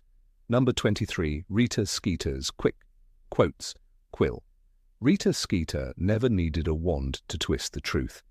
She had a weapon far more subtle and infinitely more dangerous, a quick quotes quill, spelled not merely to record but to reshape. It didn't simply transcribe, it reimagined. And in the hands of Skeeter, it was nothing short of a tool for rewriting reality. When Harry Potter sat down for what he thought was an interview during the Triwizard Tournament, he quickly learned the quill was writing a tale he'd never spoken aloud. Tears fill those startlingly green eyes as our conversation turns to the parents he can barely remember, it wrote, even as Harry scowled in disbelief. That wasn't reporting. That was invention. The perversion of a journalist's purpose. But what's more troubling is the silence that surrounded this magic. The Ministry of Magic did not intervene. The Department of Magical Law Enforcement never seized the quill. There were no courtrooms, no hearings, no warnings issued to the wizarding press. Why? The power of that object is far greater than most realize. This was no ordinary self-writing quill. It was an enchanted artifact of rare manipulation, able not only to bend the truth, but to break it entirely. When Hermione Granger exposed Rita's Animagus form and threatened to report her unregistered status, it wasn't simply because Rita had breached a magical law, it was because she had used her Animagus form to spy and then paired that stolen information with a quill that invented its own scandal. The result wasn't journalism, it was illusion wrapped in ink. This kind of magic demands scrutiny. An object capable of distorting speech could, in theory, make anyone say anything. If Dumbledore said, "I will defend Hogwarts," what was to stop the quill from reporting, "I will abandon the school to its fate"? In an environment already riddled with suspicion and fear, especially during Voldemort's return, such misinformation could lead to chaos. And it did. Dumbledore, daft or dangerous, read the Daily Prophet headline, seeded no doubt by voices like Skeeter's. Was this quill just an invention of a cunning mind, or a loophole in the very laws that governed magical truth? Veritaserum, the truth potion, was highly restricted because of its power to extract genuine, unfiltered information. But Rita's quill had the opposite function. It didn't expose the truth, it buried it. Yet no such restrictions were placed on it. Why? We must ask, was Rita Skeeter the only one in the wizarding world to wield such a tool, or was she merely the most flamboyant? After all, magic is shaped by intent. The same enchantments that allow a book to write itself or a quill to summarize a dictation could be twisted into a device that recasts reality if the spells are layered with intention. If so, where does the line between magic and ethics lie? Consider the implications in the courtroom. Suppose a defendant speaks their truth, but their words are recorded by an enchanted quill, like Rita's. The quill need not lie outright. It can simply color the tone, add emphasis where there was none, insert a word here, twist a phrase. There. Suddenly, "I never meant harm" becomes "I meant no harm" at first. Truth becomes fog, justice becomes theatre. One cannot ignore the fact that such a quill could, theoretically, be weaponized. Magic responds to magical intention. If Rita's quill can enhance the emotional subtext of a statement, could it also act upon it? Could it, in a moment of heightened magic, trigger effects through the mere act of writing spells? If the quill, influenced by a dark mind, were to write Avada Kedavra, would it become more than ink on parchment? There is, of course, no record of a quill casting an unforgivable curse. But that is precisely the problem. The quill exists in a grey area of legality. It is not a wand, yet it channels magical energy. It does not cast spells, yet it produces results that rival them in impact. In the realm of magical theory, intent plus magical focus equals spellwork. The quill is a focus. The intent belongs to Rita. The outcome? Reality, as she chooses to write it. It is no coincidence that Rita rose to prominence during a time of rising darkness. Fear and uncertainty create fertile ground for misinformation. Voldemort's return was denied, Dumbledore was discredited, and Harry was portrayed as unstable. Rita's articles were not isolated inkblots on the page, they were weapons in a silent war. The boy who lies, the prophet claimed. But who wrote those lies, who shaped public opinion with subtle phrasing and elegant distortions? And what of Hogwarts, a school built on the foundation of magical education, where quills and parchment are as common as wands? If students could enchant their writing tools to summarize, why not to enhance? Imagine a seventh-year student desperate for top marks charmed their essay quill to make arguments sound more persuasive. Would that be cheating? Would it be caught? If Rita Skeeter could charm a quill to manufacture emotions and invent narratives, why wouldn't a ministry official charm their meeting notes to reflect loyalty they never gave? Or a suspect during interrogation use a recording quill that rewrites their alibi for them? We must not forget that Rita was an unregistered animagus, a breach of one of the most sacred magical laws, and she got away with it. That alone should tell us how little the magical establishment cared for truth. Hermione Granger only managed to silence her through personal blackmail. Not the courts, not the ministry, but a 15-year-old student. This silence is damning. It suggests complicity, or at the very least, willful ignorance. The magical world does not run on transparency. It runs on precedent, power, and tradition. And as long as Rita's quill served the interests of those in charge, no one dared question it. Yet in the Battle of Hogwarts, where truth was laid bare in spells and sacrifice, Rita was notably absent. She did not fight. She did not report. She wrote her biography of Dumbledore only after his death, riddled with innuendo, half-truths, and whispered scandal. Aberforth Dumbledore's grief, Elphias Doge's defence, even Bathilda Bagshot's dementia were twisted into plot points. The life and lies of Albus Dumbledore was a final insult carved with ink, not wand. The irony is cruel. In a world where spells can summon fire and halt time, the most dangerous weapon was a pen. And not because of what it recorded, but because of what it created. "She's a cow," said Hermione plainly. "She wrote the most horrible lies about you." And she was right. But the horror lies not just in the lies themselves, but in the fact that the magic allowed them. One might argue that the wizarding world, like the Muggle one, values free speech. But this is not about freedom. It's about fabrication. When the tools of communication themselves become agents of deception, the very notion of truth begins to erode. And if that happens, then nothing, not even history, is safe. It's worth noting that no other journalist in the series is shown using such a quill. Xenophilius Lovegood, eccentric as he may be, runs the Quibbler with more honesty. When Harry gives him an interview in Order of the Phoenix, the truth is printed, unedited, unembellished, and later distributed at great risk. That contrast is telling. It proves that Rita's tool is not common. It is a choice, a dark one. In fact, the deeper danger is not the quill itself, but what it symbolizes, a world in which truth can be bent by the stroke of a pen. Rita's quill is a mirror of the society it serves. It doesn't invent chaos, it reflects it, amplifies it, packages it with scandal and flair. And perhaps that is why the Ministry allowed it. Not because they feared Rita, but because they needed her. As long as the headlines distracted, the people would not look deeper. As long as scandal filled the pages, policy passed unnoticed. In this way, the quill served not just Skeeter's ambition, but the system's stability. There is a lesson here for all who read the Daily Prophet and believe they are informed. Magic, like journalism, demands integrity. Without it, even the most elegant enchantment becomes a weapon. Rita's quill may never have cast a spell in the conventional sense, but its power was no less real. It didn't kill, but it misled. It didn't curse, but it poisoned minds. And so we must ask, in a world of magic, who edits the editors? Who writes the truth when ink is stained with intent? Perhaps the most dangerous magic of all is not the unforgivable curses, but the quiet spell woven into a single quill, one that writes what it pleases and leaves truth gasping in its wake. Number 24. The Weasley Family Clock.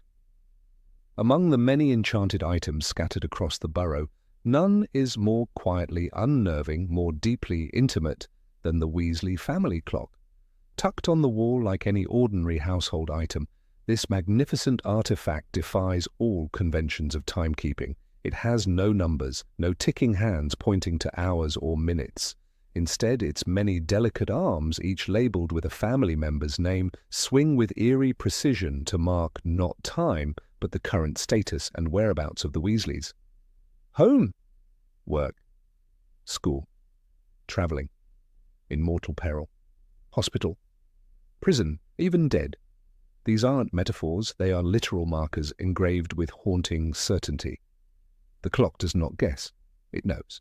First introduced in Harry Potter and the Goblet of Fire, this object appears almost innocently, a quirky detail in the warm chaos of the Weasley household. Yet the deeper one ponders its existence, the more disturbing its implications become. How can any magical device possess such flawless real-time knowledge? To know not only a person's exact location, but their condition, even their fate, requires a kind of magic that breaches the boundaries of privacy, soul, and perhaps even mortality itself.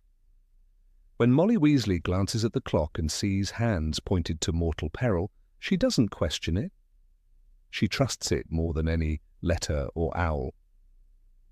The magic powering this clock is never fully explained in canon, but clues throughout the book suggest something ancient, something primal. The hands move without instruction, reacting faster than a Patronus could travel. They are not enchanted like Marauder's map, which requires passwords and consent. They act autonomously. They do not ask for permission. This suggests the clock is bound to something far deeper than names or objects. Some have theorized it may be tied to blood, the shared magic of family lineage. But that theory crumbles when we consider that even Fleur Delacour, who marries into the family, is eventually added. The magic recognizes her as kin, which hints at a form of magical imprinting beyond birthright. Could the clock, then, be bound to the soul, each hand a kind of magical tether, sensing disturbances in the very life force of its owner? The inclusion of such states as dead, or in mortal peril, implies an awareness not just of location, but of metaphysical condition. Soul-bound objects are rare in magical Britain, but not unheard of. The Horcruxes, dark and terrible as they are, taught us that magical artifacts can connect with the soul. Is it so far-fetched, then, to imagine that this innocent-looking timepiece uses a similar principle, but for good? This raises a troubling question. Why is there only one? Why do we not see such clocks in the homes of other wizarding families? The Malfoys, certainly with all their obsession for control, would have found such an object invaluable. Imagine Narcissa Malfoy with a clock that tells her if Draco is safe, at school, or on the run. And what about the Blacks, the Lestranges, even the Dumbledores? With all the brilliant minds in magical history, how did this clock remain a one-of-a-kind creation, tucked in the kitchen of a modest, overworked family? Perhaps the answer lies in intent. The Weasley clock is not a commercial item. It is not mass-produced. It is personal, homemade, crafted not with profit in mind, but with love. Like the Weasley jumpers knitted by Molly every Christmas, the clock feels deeply maternal. It is a surveillance device, yes, but one born from the aching worry of a mother with too many children in a dangerous world. Could it be that Molly created it herself? Or perhaps Arthur, in one of his forbidden tinkering sessions, combined Muggle mechanics with wizarding enchantments? If so, it is not just magical, it is unique, bound by the rarest alchemy of all, parental devotion. But uniqueness does not shield it from ethical questions. Let us imagine for a moment that Percy, in his estrangement from the family, begins engaging in activities that skirt the legal borderlines. He aligns with the Ministry during its most repressive phase. Suppose he participates in raids, interrogations, or worse. Would the clock mark him at work? Or would it switch to in mortal peril if the work itself puts his soul at risk? Could it, in some cosmic way, judge its subjects? If Fred or George were experimenting with illegal potions in their shop, would the clock overlook it as in business? Or would it punish them with a flicker toward prison? During the Second Wizarding War, the Weasleys had plenty of reasons to consult the clock daily. The trio was missing. Death Eaters roamed free. The Ministry had fallen. Molly must have stared at those hands for hours, dreading every twitch. But one mystery remains.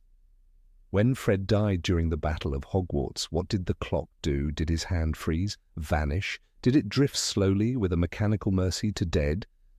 And if so, how does it know? Not through letters, not from a messenger owl, but instantly, as though death itself triggers a signal across magical space.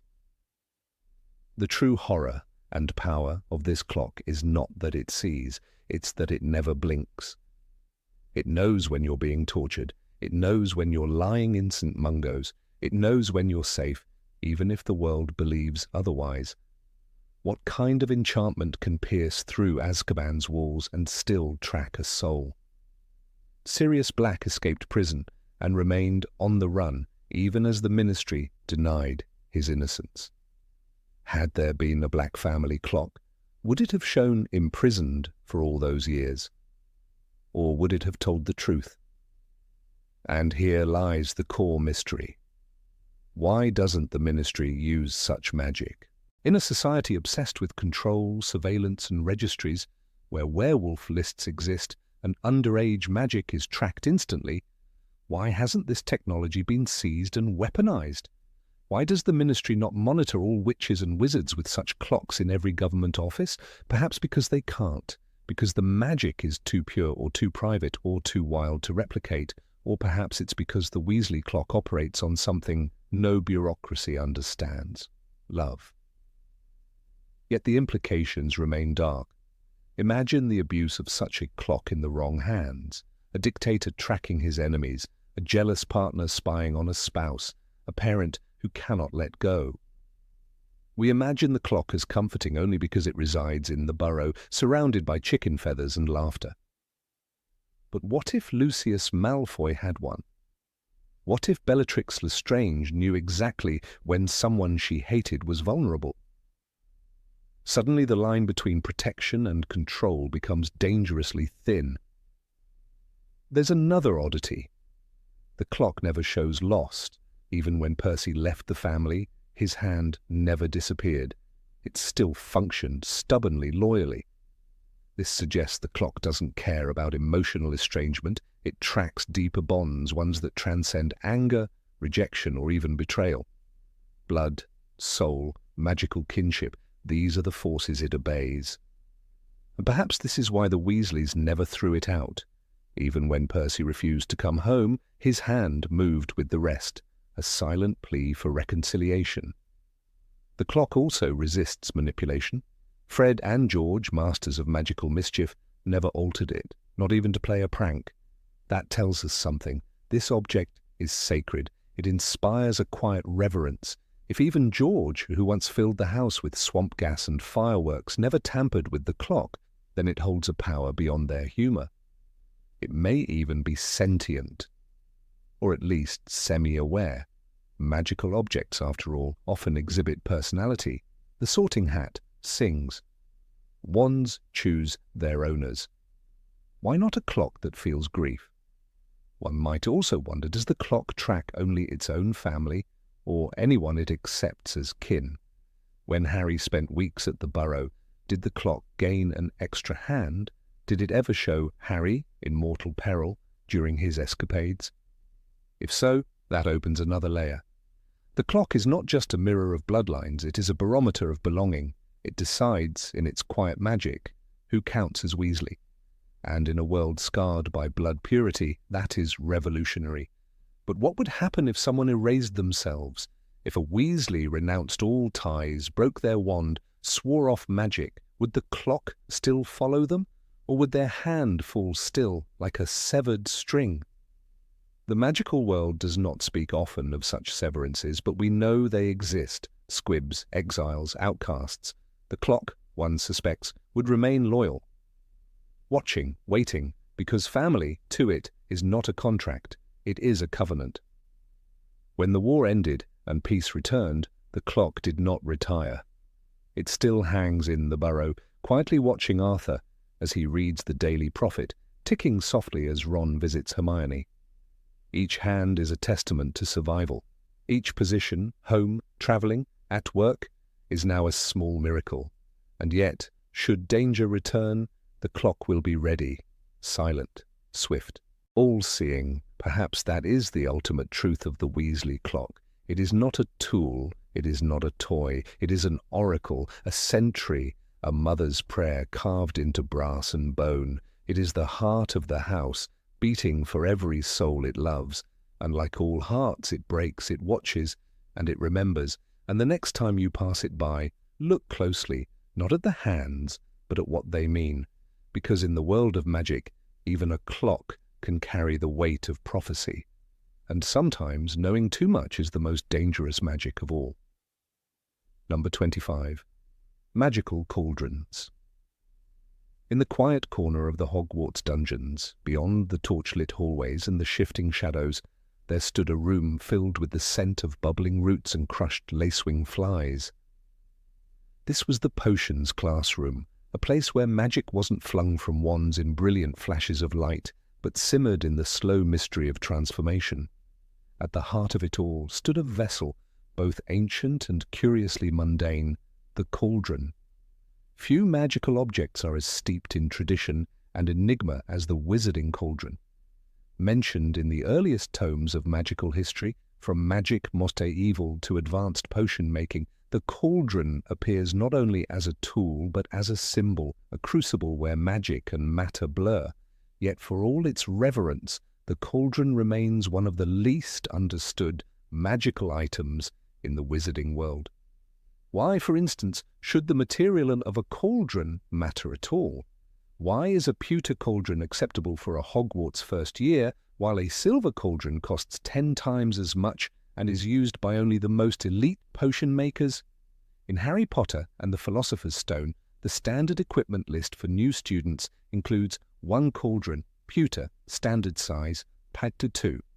This appears innocent enough, like a schoolchild being told to bring a pencil to class. But what the list doesn't reveal is the strange, almost superstitious hierarchy of cauldron materials.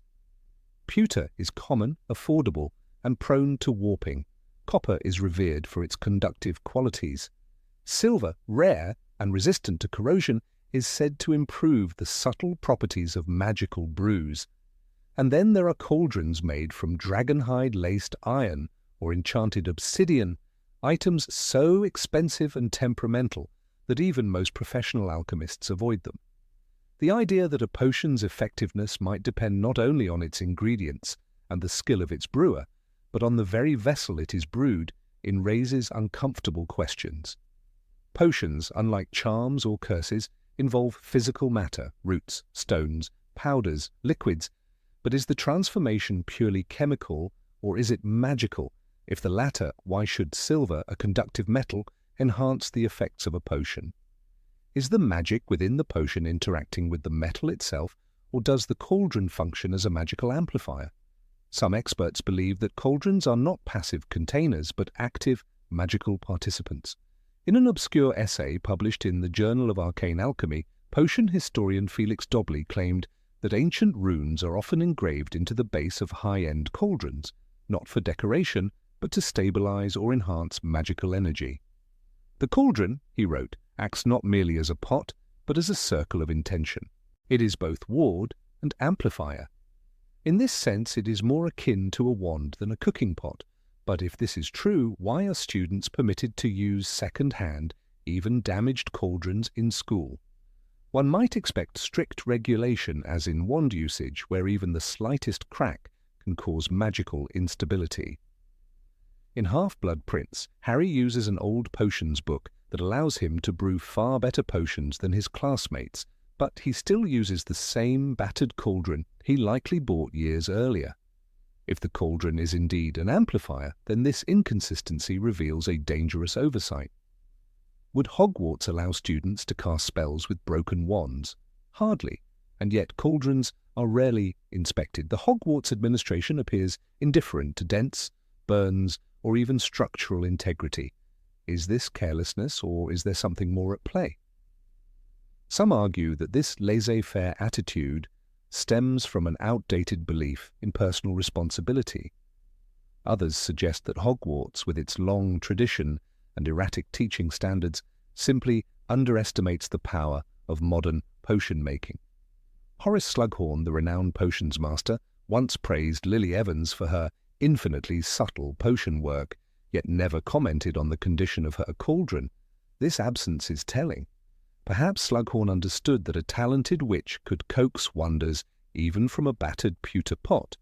Or perhaps he recognized a secret the ministry doesn't want known, that the power lies not in the cauldron, but in the brewer's intent. But this does not explain why advanced potioners like Damocles Belby, inventor of the Wolfsbane potion, insisted on brewing in enchanted silver. Belby, in letters preserved in the archives of St. Mungo's, wrote of a reaction between moonstone and silver lining, a synergy that stabilized the delicate balance between aconite and chamomile. This suggests that the metal of the cauldron isn't merely a container. It may influence magical reactions at an elemental level. The very atoms of the cauldron might interact with the potion's magical essence, creating new pathways, altering the brew's vibrational signature. Which brings us to a far more arcane and unsettling question. If a cauldron can influence potions, could it be used to shape other forms of magic entirely? Could one, theoretically, use a cauldron not to brew potions, but to cast spells? The answer is not as absurd as it may sound. In the Tales of Beedle, the Bard, the story of the Wizard, and the Hopping Pot, describes a cauldron that emits spells on behalf of its owner, healing the sick, comforting the grieving. The cauldron is not used for potion-making at all. It is a magical conduit. While dismissed as fairy tale, the story raises profound implications. Could cauldrons be used like a wand or staff to channel intent? In 1872, the eccentric arithmancer Euphemia Blagden claimed to have used a cauldron as a focus for weather magic, boiling enchanted rainwater, until it summoned a storm. Her neighbours in Kent described a week of unnatural fog and lightning. Though the ministry later dismissed the reports as hysteria, the incident was quietly filed under experimental spell conduits. That phrase alone suggests cauldrons have at times been seen as more than passive vessels. If Euphemia's experiment was genuine, then it suggests that cauldrons could be reimagined as magical reactors, spaces where ambient magic and focused intent combine to produce unique results. Much like spellcasting requires wand motion, incantation and focus, perhaps cauldron magic requires substance, heat, and emotional energy. But no standardized framework exists for such experimentation. The Department of Magical Equipment Control considers unauthorized cauldron enchanting reckless endangerment, yet the potential is enormous. Could one brew protective wards into liquid form, pour them around a home, and have them activated not by spell, but by slow alchemical process? Could a cauldron be used to distill raw magical energy into crystals or orbs, bypassing traditional wandwork entirely? Alchemists of old certainly believed so. Nicolas Flamel's original notes, some preserved in the restricted section at the Bibliothèque Magique in Paris, describe a mirror-bottomed vessel in which he captured luminous essence. Flamel never revealed whether this essence became the philosopher's stone, but he often emphasized the sacred geometry of the cauldron's shape. A hemisphere open to the sky, capable of collecting not only ingredients, but celestial influence. This belief is echoed in Eastern magical traditions. In Tibet, shamans brewed spiritual elixirs in cauldrons carved from single blocks of obsidian, believing them to absorb and reflect spiritual energy. These cauldrons were often buried with their owners, considered too powerful to be left in the world. Could similar cauldrons still exist, hidden in vaults or forgotten tombs? In 1991, during an inspection of Nocturne Alley, a confiscated cauldron was found to be permanently humming with latent power. According to the report filed by Aura Sadie Blenkinsop, the cauldron had no bottom. Its interior dropped into a magical void, an impossible space. No potion could be brewed within it, and yet the cauldron vibrated as though full of boiling liquid. It now resides in the Department of Mysteries, locked behind 3 layers of protective enchantments. No one has yet explained how it works. Even the Hogwarts kitchens reveal curious secrets. The elves there use vast cast-iron cauldrons for every meal, yet the food never burns or overboils. The cauldrons seem to know the ideal temperature and time. Are these simple kitchen tools or ancient enchanted relics repurposed over centuries? One elf, Winky, once claimed that the cauldron listens to the stew. A metaphor perhaps, but perhaps not. And what of those cauldrons that resist enchantment entirely? In the early 1900s, the Smith & Swindle Company attempted to mass-produce self-stirring cauldrons. Sales were strong until dozens of cauldrons were reported to spit potions back at users, or to erupt into spontaneous, scalding gouts of steam. After one such incident at Ilvermorny School of Witchcraft and Wizardry, the cauldrons were recalled. It seems that not all cauldrons accept enchantment. Some resist, some rebel. So what is a cauldron, truly? A tool, a symbol, a partner? Its rounded walls echo with centuries of whispered spells and hopes and failures, and perhaps that's the secret. Magic remembers. A wand remembers the wizard. A cauldron may remember the potion. And what if it remembers more? What if it remembers intention? Number 26. The Mirror of Erised.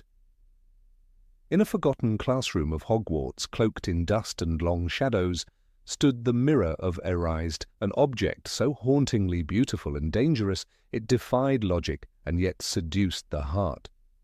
The frame, carved with ancient script, read backward, Erised stra eru oit ube kafru oit onwosi, a mirror that doesn't reflect reality, but desire.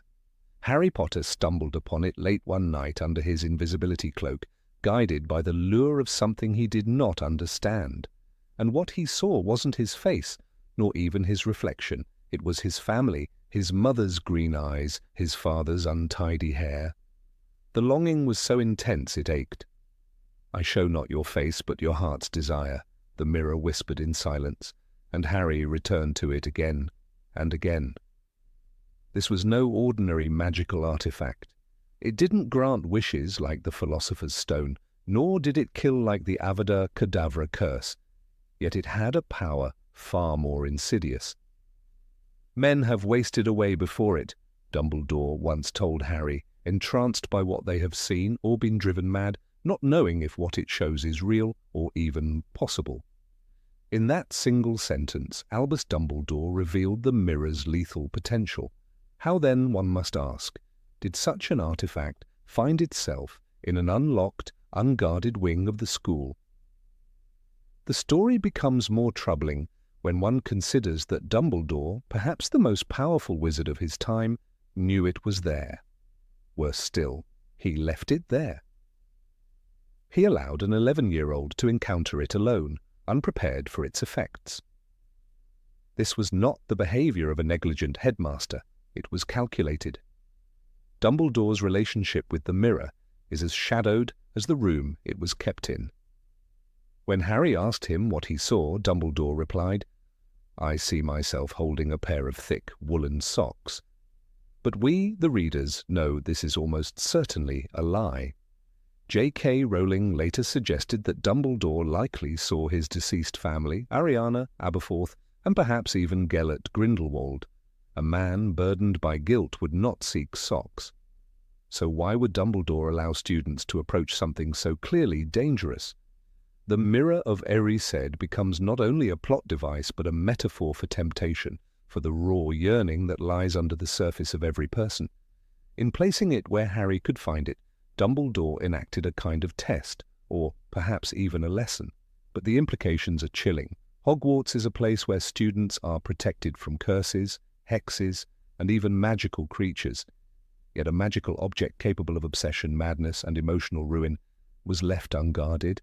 Its origin remains unknown. Nowhere in Hogwarts a history is it mentioned.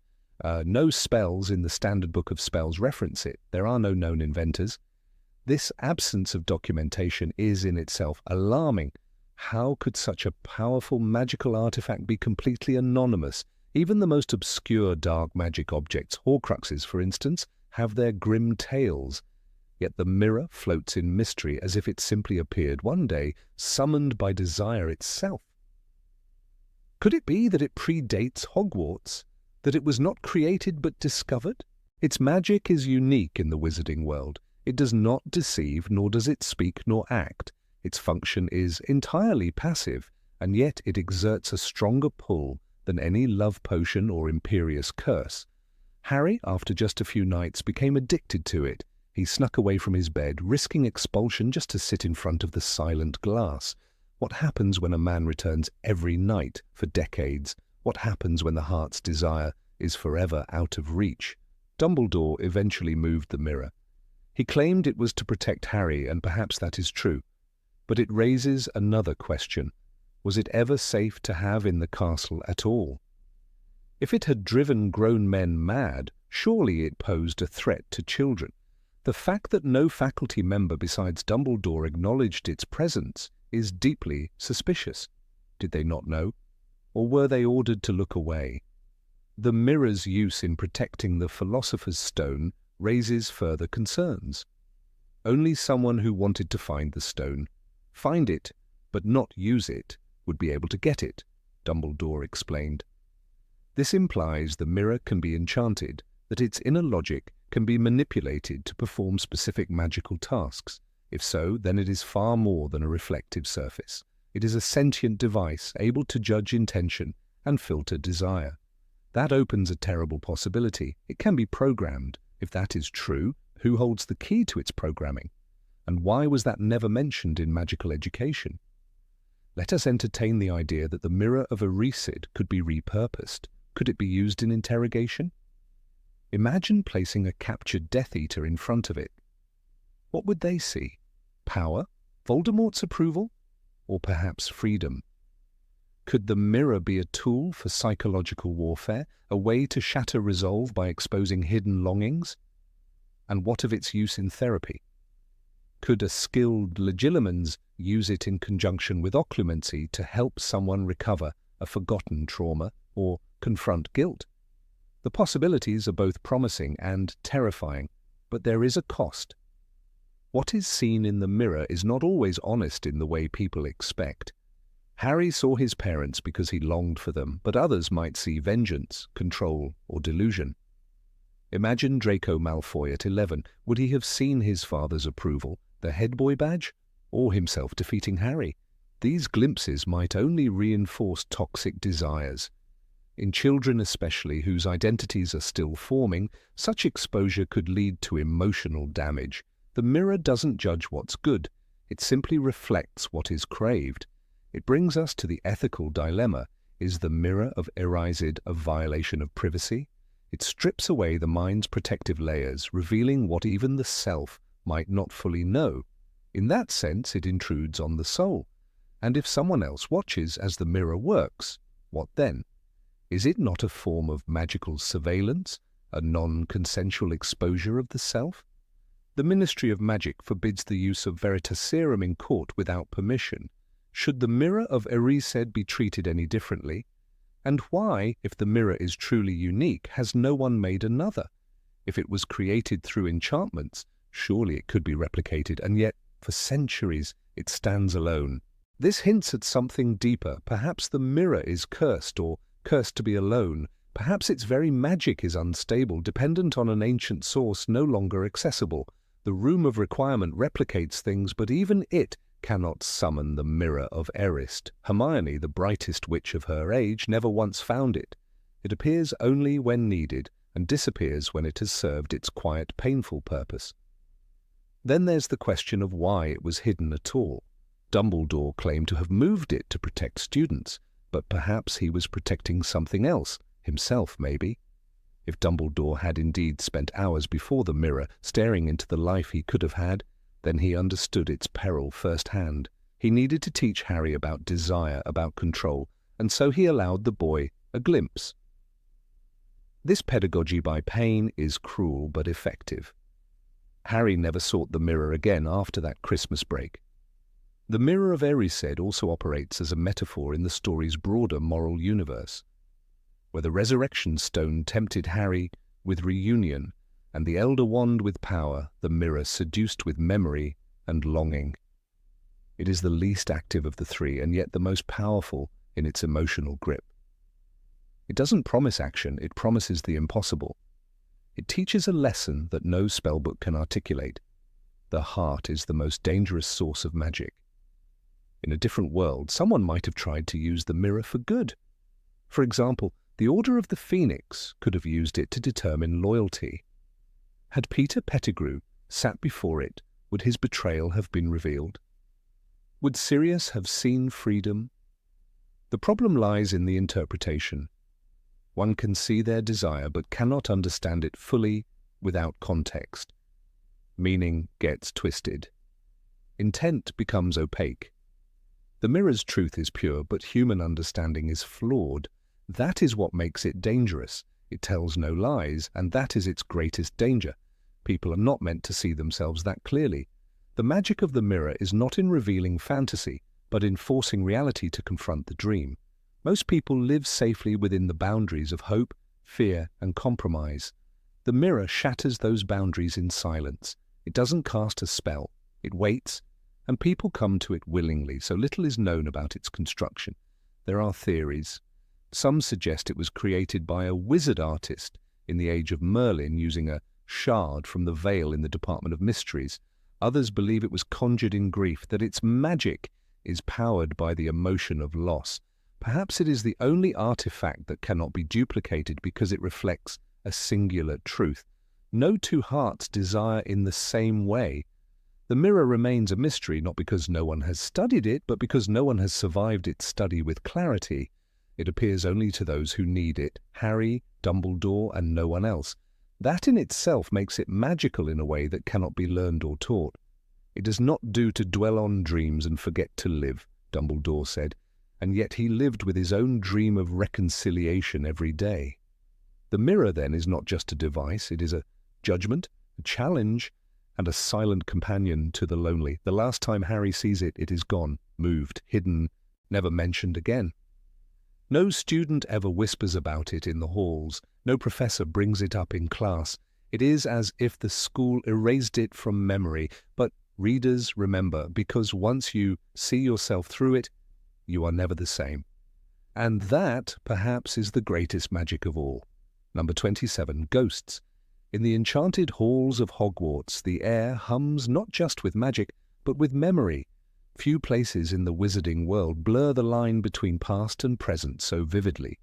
While most institutions cling to their histories through portraits, books, and artifacts, Hogwarts walks a path uniquely its own. Its history walks back, or more precisely, floats. Ghosts glide through its stone corridors, passing through walls and secrets alike, echoing with the weight of centuries.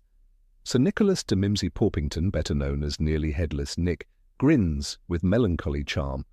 The Bloody Baron trails bloodstains and guilt behind him. The Grey Lady, silently haunted, keeps the deepest secrets of her past locked beneath layers of sadness. These spectres are not mere echoes, they are witnesses. What, then, is the nature of a ghost? In the magical world, death is not always a hard end. Some witches and wizards, very few, linger. Not reanimated like in Fairy, not pulled back like shades from the resurrection stone, but anchored voluntarily between the physical and the ethereal. It is widely believed, even casually accepted, that becoming a ghost is a choice. But what kind of choice is this? What compels a soul to linger when it could move on? The answer, as is often the case in magic, lies in the shadows between truth and fear. Nearly Headless Nick once confided to Harry Potter that he had chosen to stay because he was afraid of death. His words, although brief, cracked open a deeper truth about ghosthood. I was afraid of death. I chose to remain behind. I sometimes wonder whether I oughtn't to have Harry Potter and the Order of the Phoenix. In that hesitation, that quiet regret, lies the cost of such a choice. Ghosts do not return in triumph. They remain in surrender. Surrender to guilt, fear, or unfinished business. The Bloody Baron, cloaked in silence and soaked in remorse, is not a monster, but a man frozen in one horrific moment. The Grey Lady, revealed to be Helena Ravenclaw, daughter of one of Hogwarts' founders, is another poignant example. Her refusal to forgive herself, or her killer, led her to eternal wandering. These spirits possess thought, memory, personality, and will. They see, they hear, they speak, and in Helena's case, even harbour secrets critical to Voldemort's defeat. Yet they remain on the periphery of magical society, treated more as curiosities than as individuals. Hogwarts allows them to teach history and attend feasts, but beyond its walls, the magical world does not legislate their existence. There is no ghost registry at the Ministry of Magic, no formal structure to address their rights or protections. Why? This absence of regulation is as curious as the phenomenon itself. In a society that strictly controls underage magic, animagi registration, and even time travel, the complete silence on ghosts is a mystery of bureaucratic proportions. Perhaps it is because ghosts are seen as a magical anomaly, not truly alive and therefore not deserving of the structures built for the living. Or perhaps their numbers are so small, their presence so rare, that the ministry turns a blind eye, content to leave them haunting castles and graveyards. Yet this neglect speaks to a deeper discomfort. Ghosts challenge the finality of death, a concept unsettling even to those who command dragons and brew Felix Felicis. Ghosts cannot grow. They cannot learn anything new beyond their moment of death. Dumbledore once explained to Harry that ghosts are imprints of souls who were too afraid to go on. They are not fully conscious spirits in the same way a living person is, but they are more than a whisper, and this ambiguity makes them difficult to place legally, ethically, magically. Despite their strange status, ghosts can teach.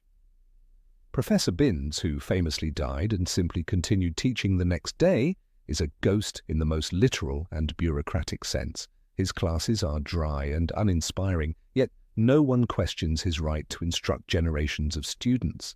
No other school in Britain likely has a ghost on the payroll, yet Hogwarts embraces this contradiction. A dead man grading essays decades after his last heartbeat. In doing so, it unwittingly acknowledges that ghosts retain more than just memories. They retain roles, they retain agency. If ghosts are capable of thought, of communication, and even of withholding or delivering key information, as the Grey Lady did when she revealed the history of Ravenclaw's lost diadem, then surely they could serve broader purposes. They could bear witness to crimes, offer historical insight, act as mediators in magical disputes. So why are they not called upon in courtrooms? Why is their testimony not recognized? Perhaps it is because, to accept them as fully sentient beings with authority and knowledge, one must also confront the pain that made them stay. And in a world ruled by order and logic, even magical logic, this is too uncomfortable. The case of the Bloody Baron underscores this tension. Once a man of ambition and wrath, he murdered Helena Ravenclaw in a moment of rage, then killed himself in despair. His ghost now serves as Slytherin's house spectre, trailing behind him in eternal punishment. What does it mean that he remains in Hogwarts, visible to every generation of students? Is he meant to serve as a warning, a guardian, or is he simply unable to move on? And more disturbingly, should ghosts be allowed to haunt schools where children study?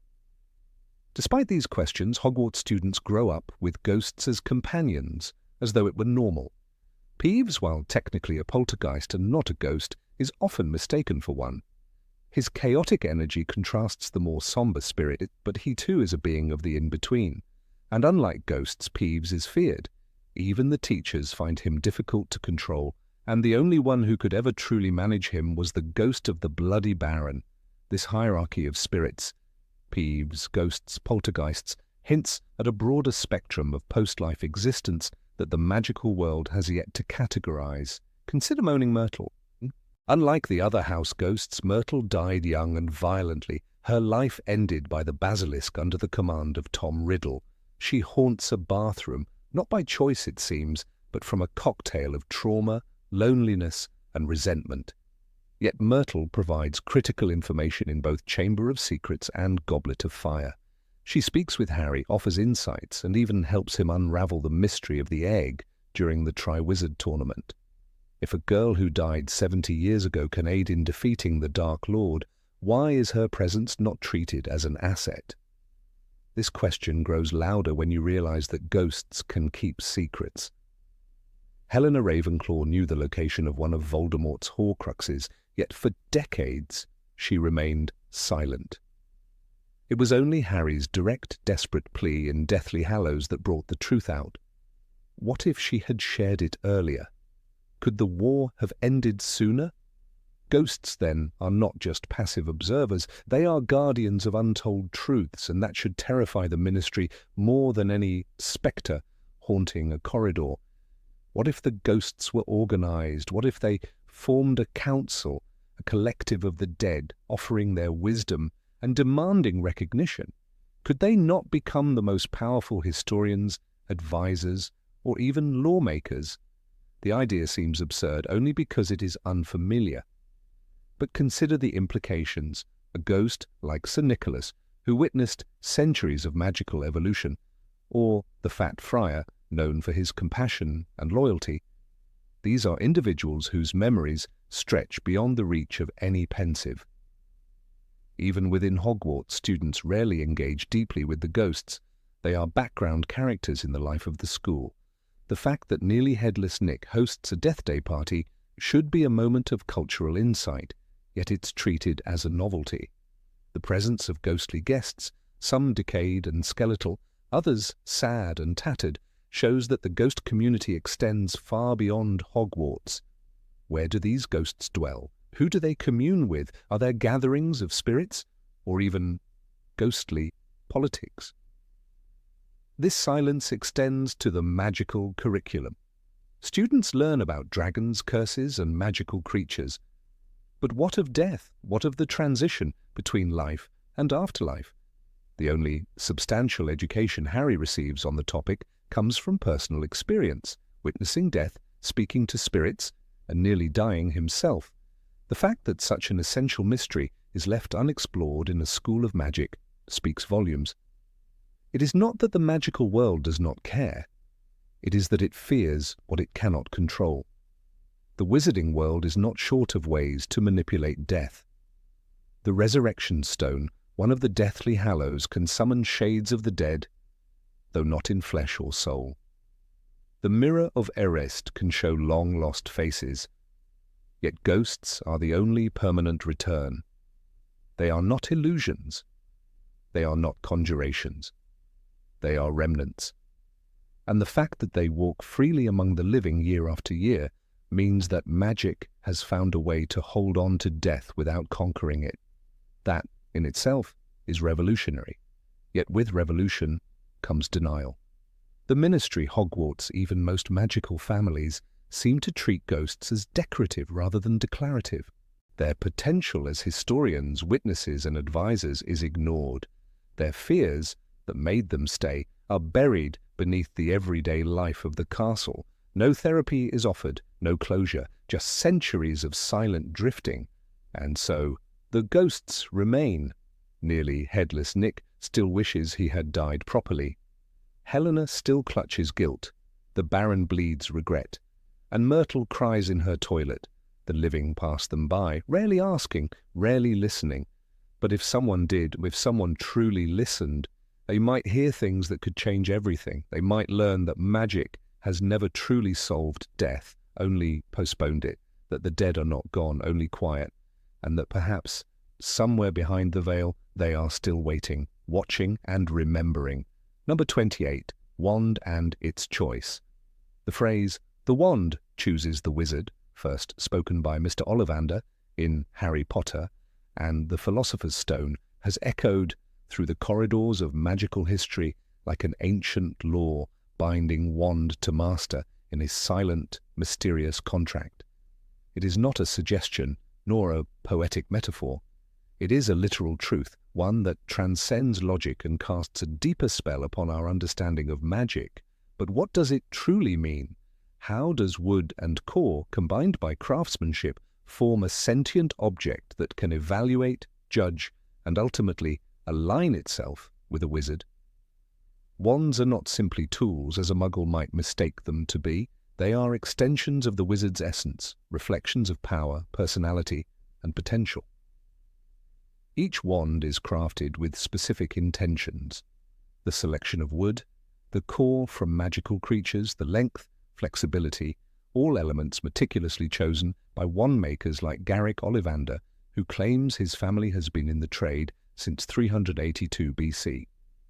Yet these specifications do more than affect performance. They form a unique magical profile that appears to resonate with specific individuals, and no one can predict exactly how or why.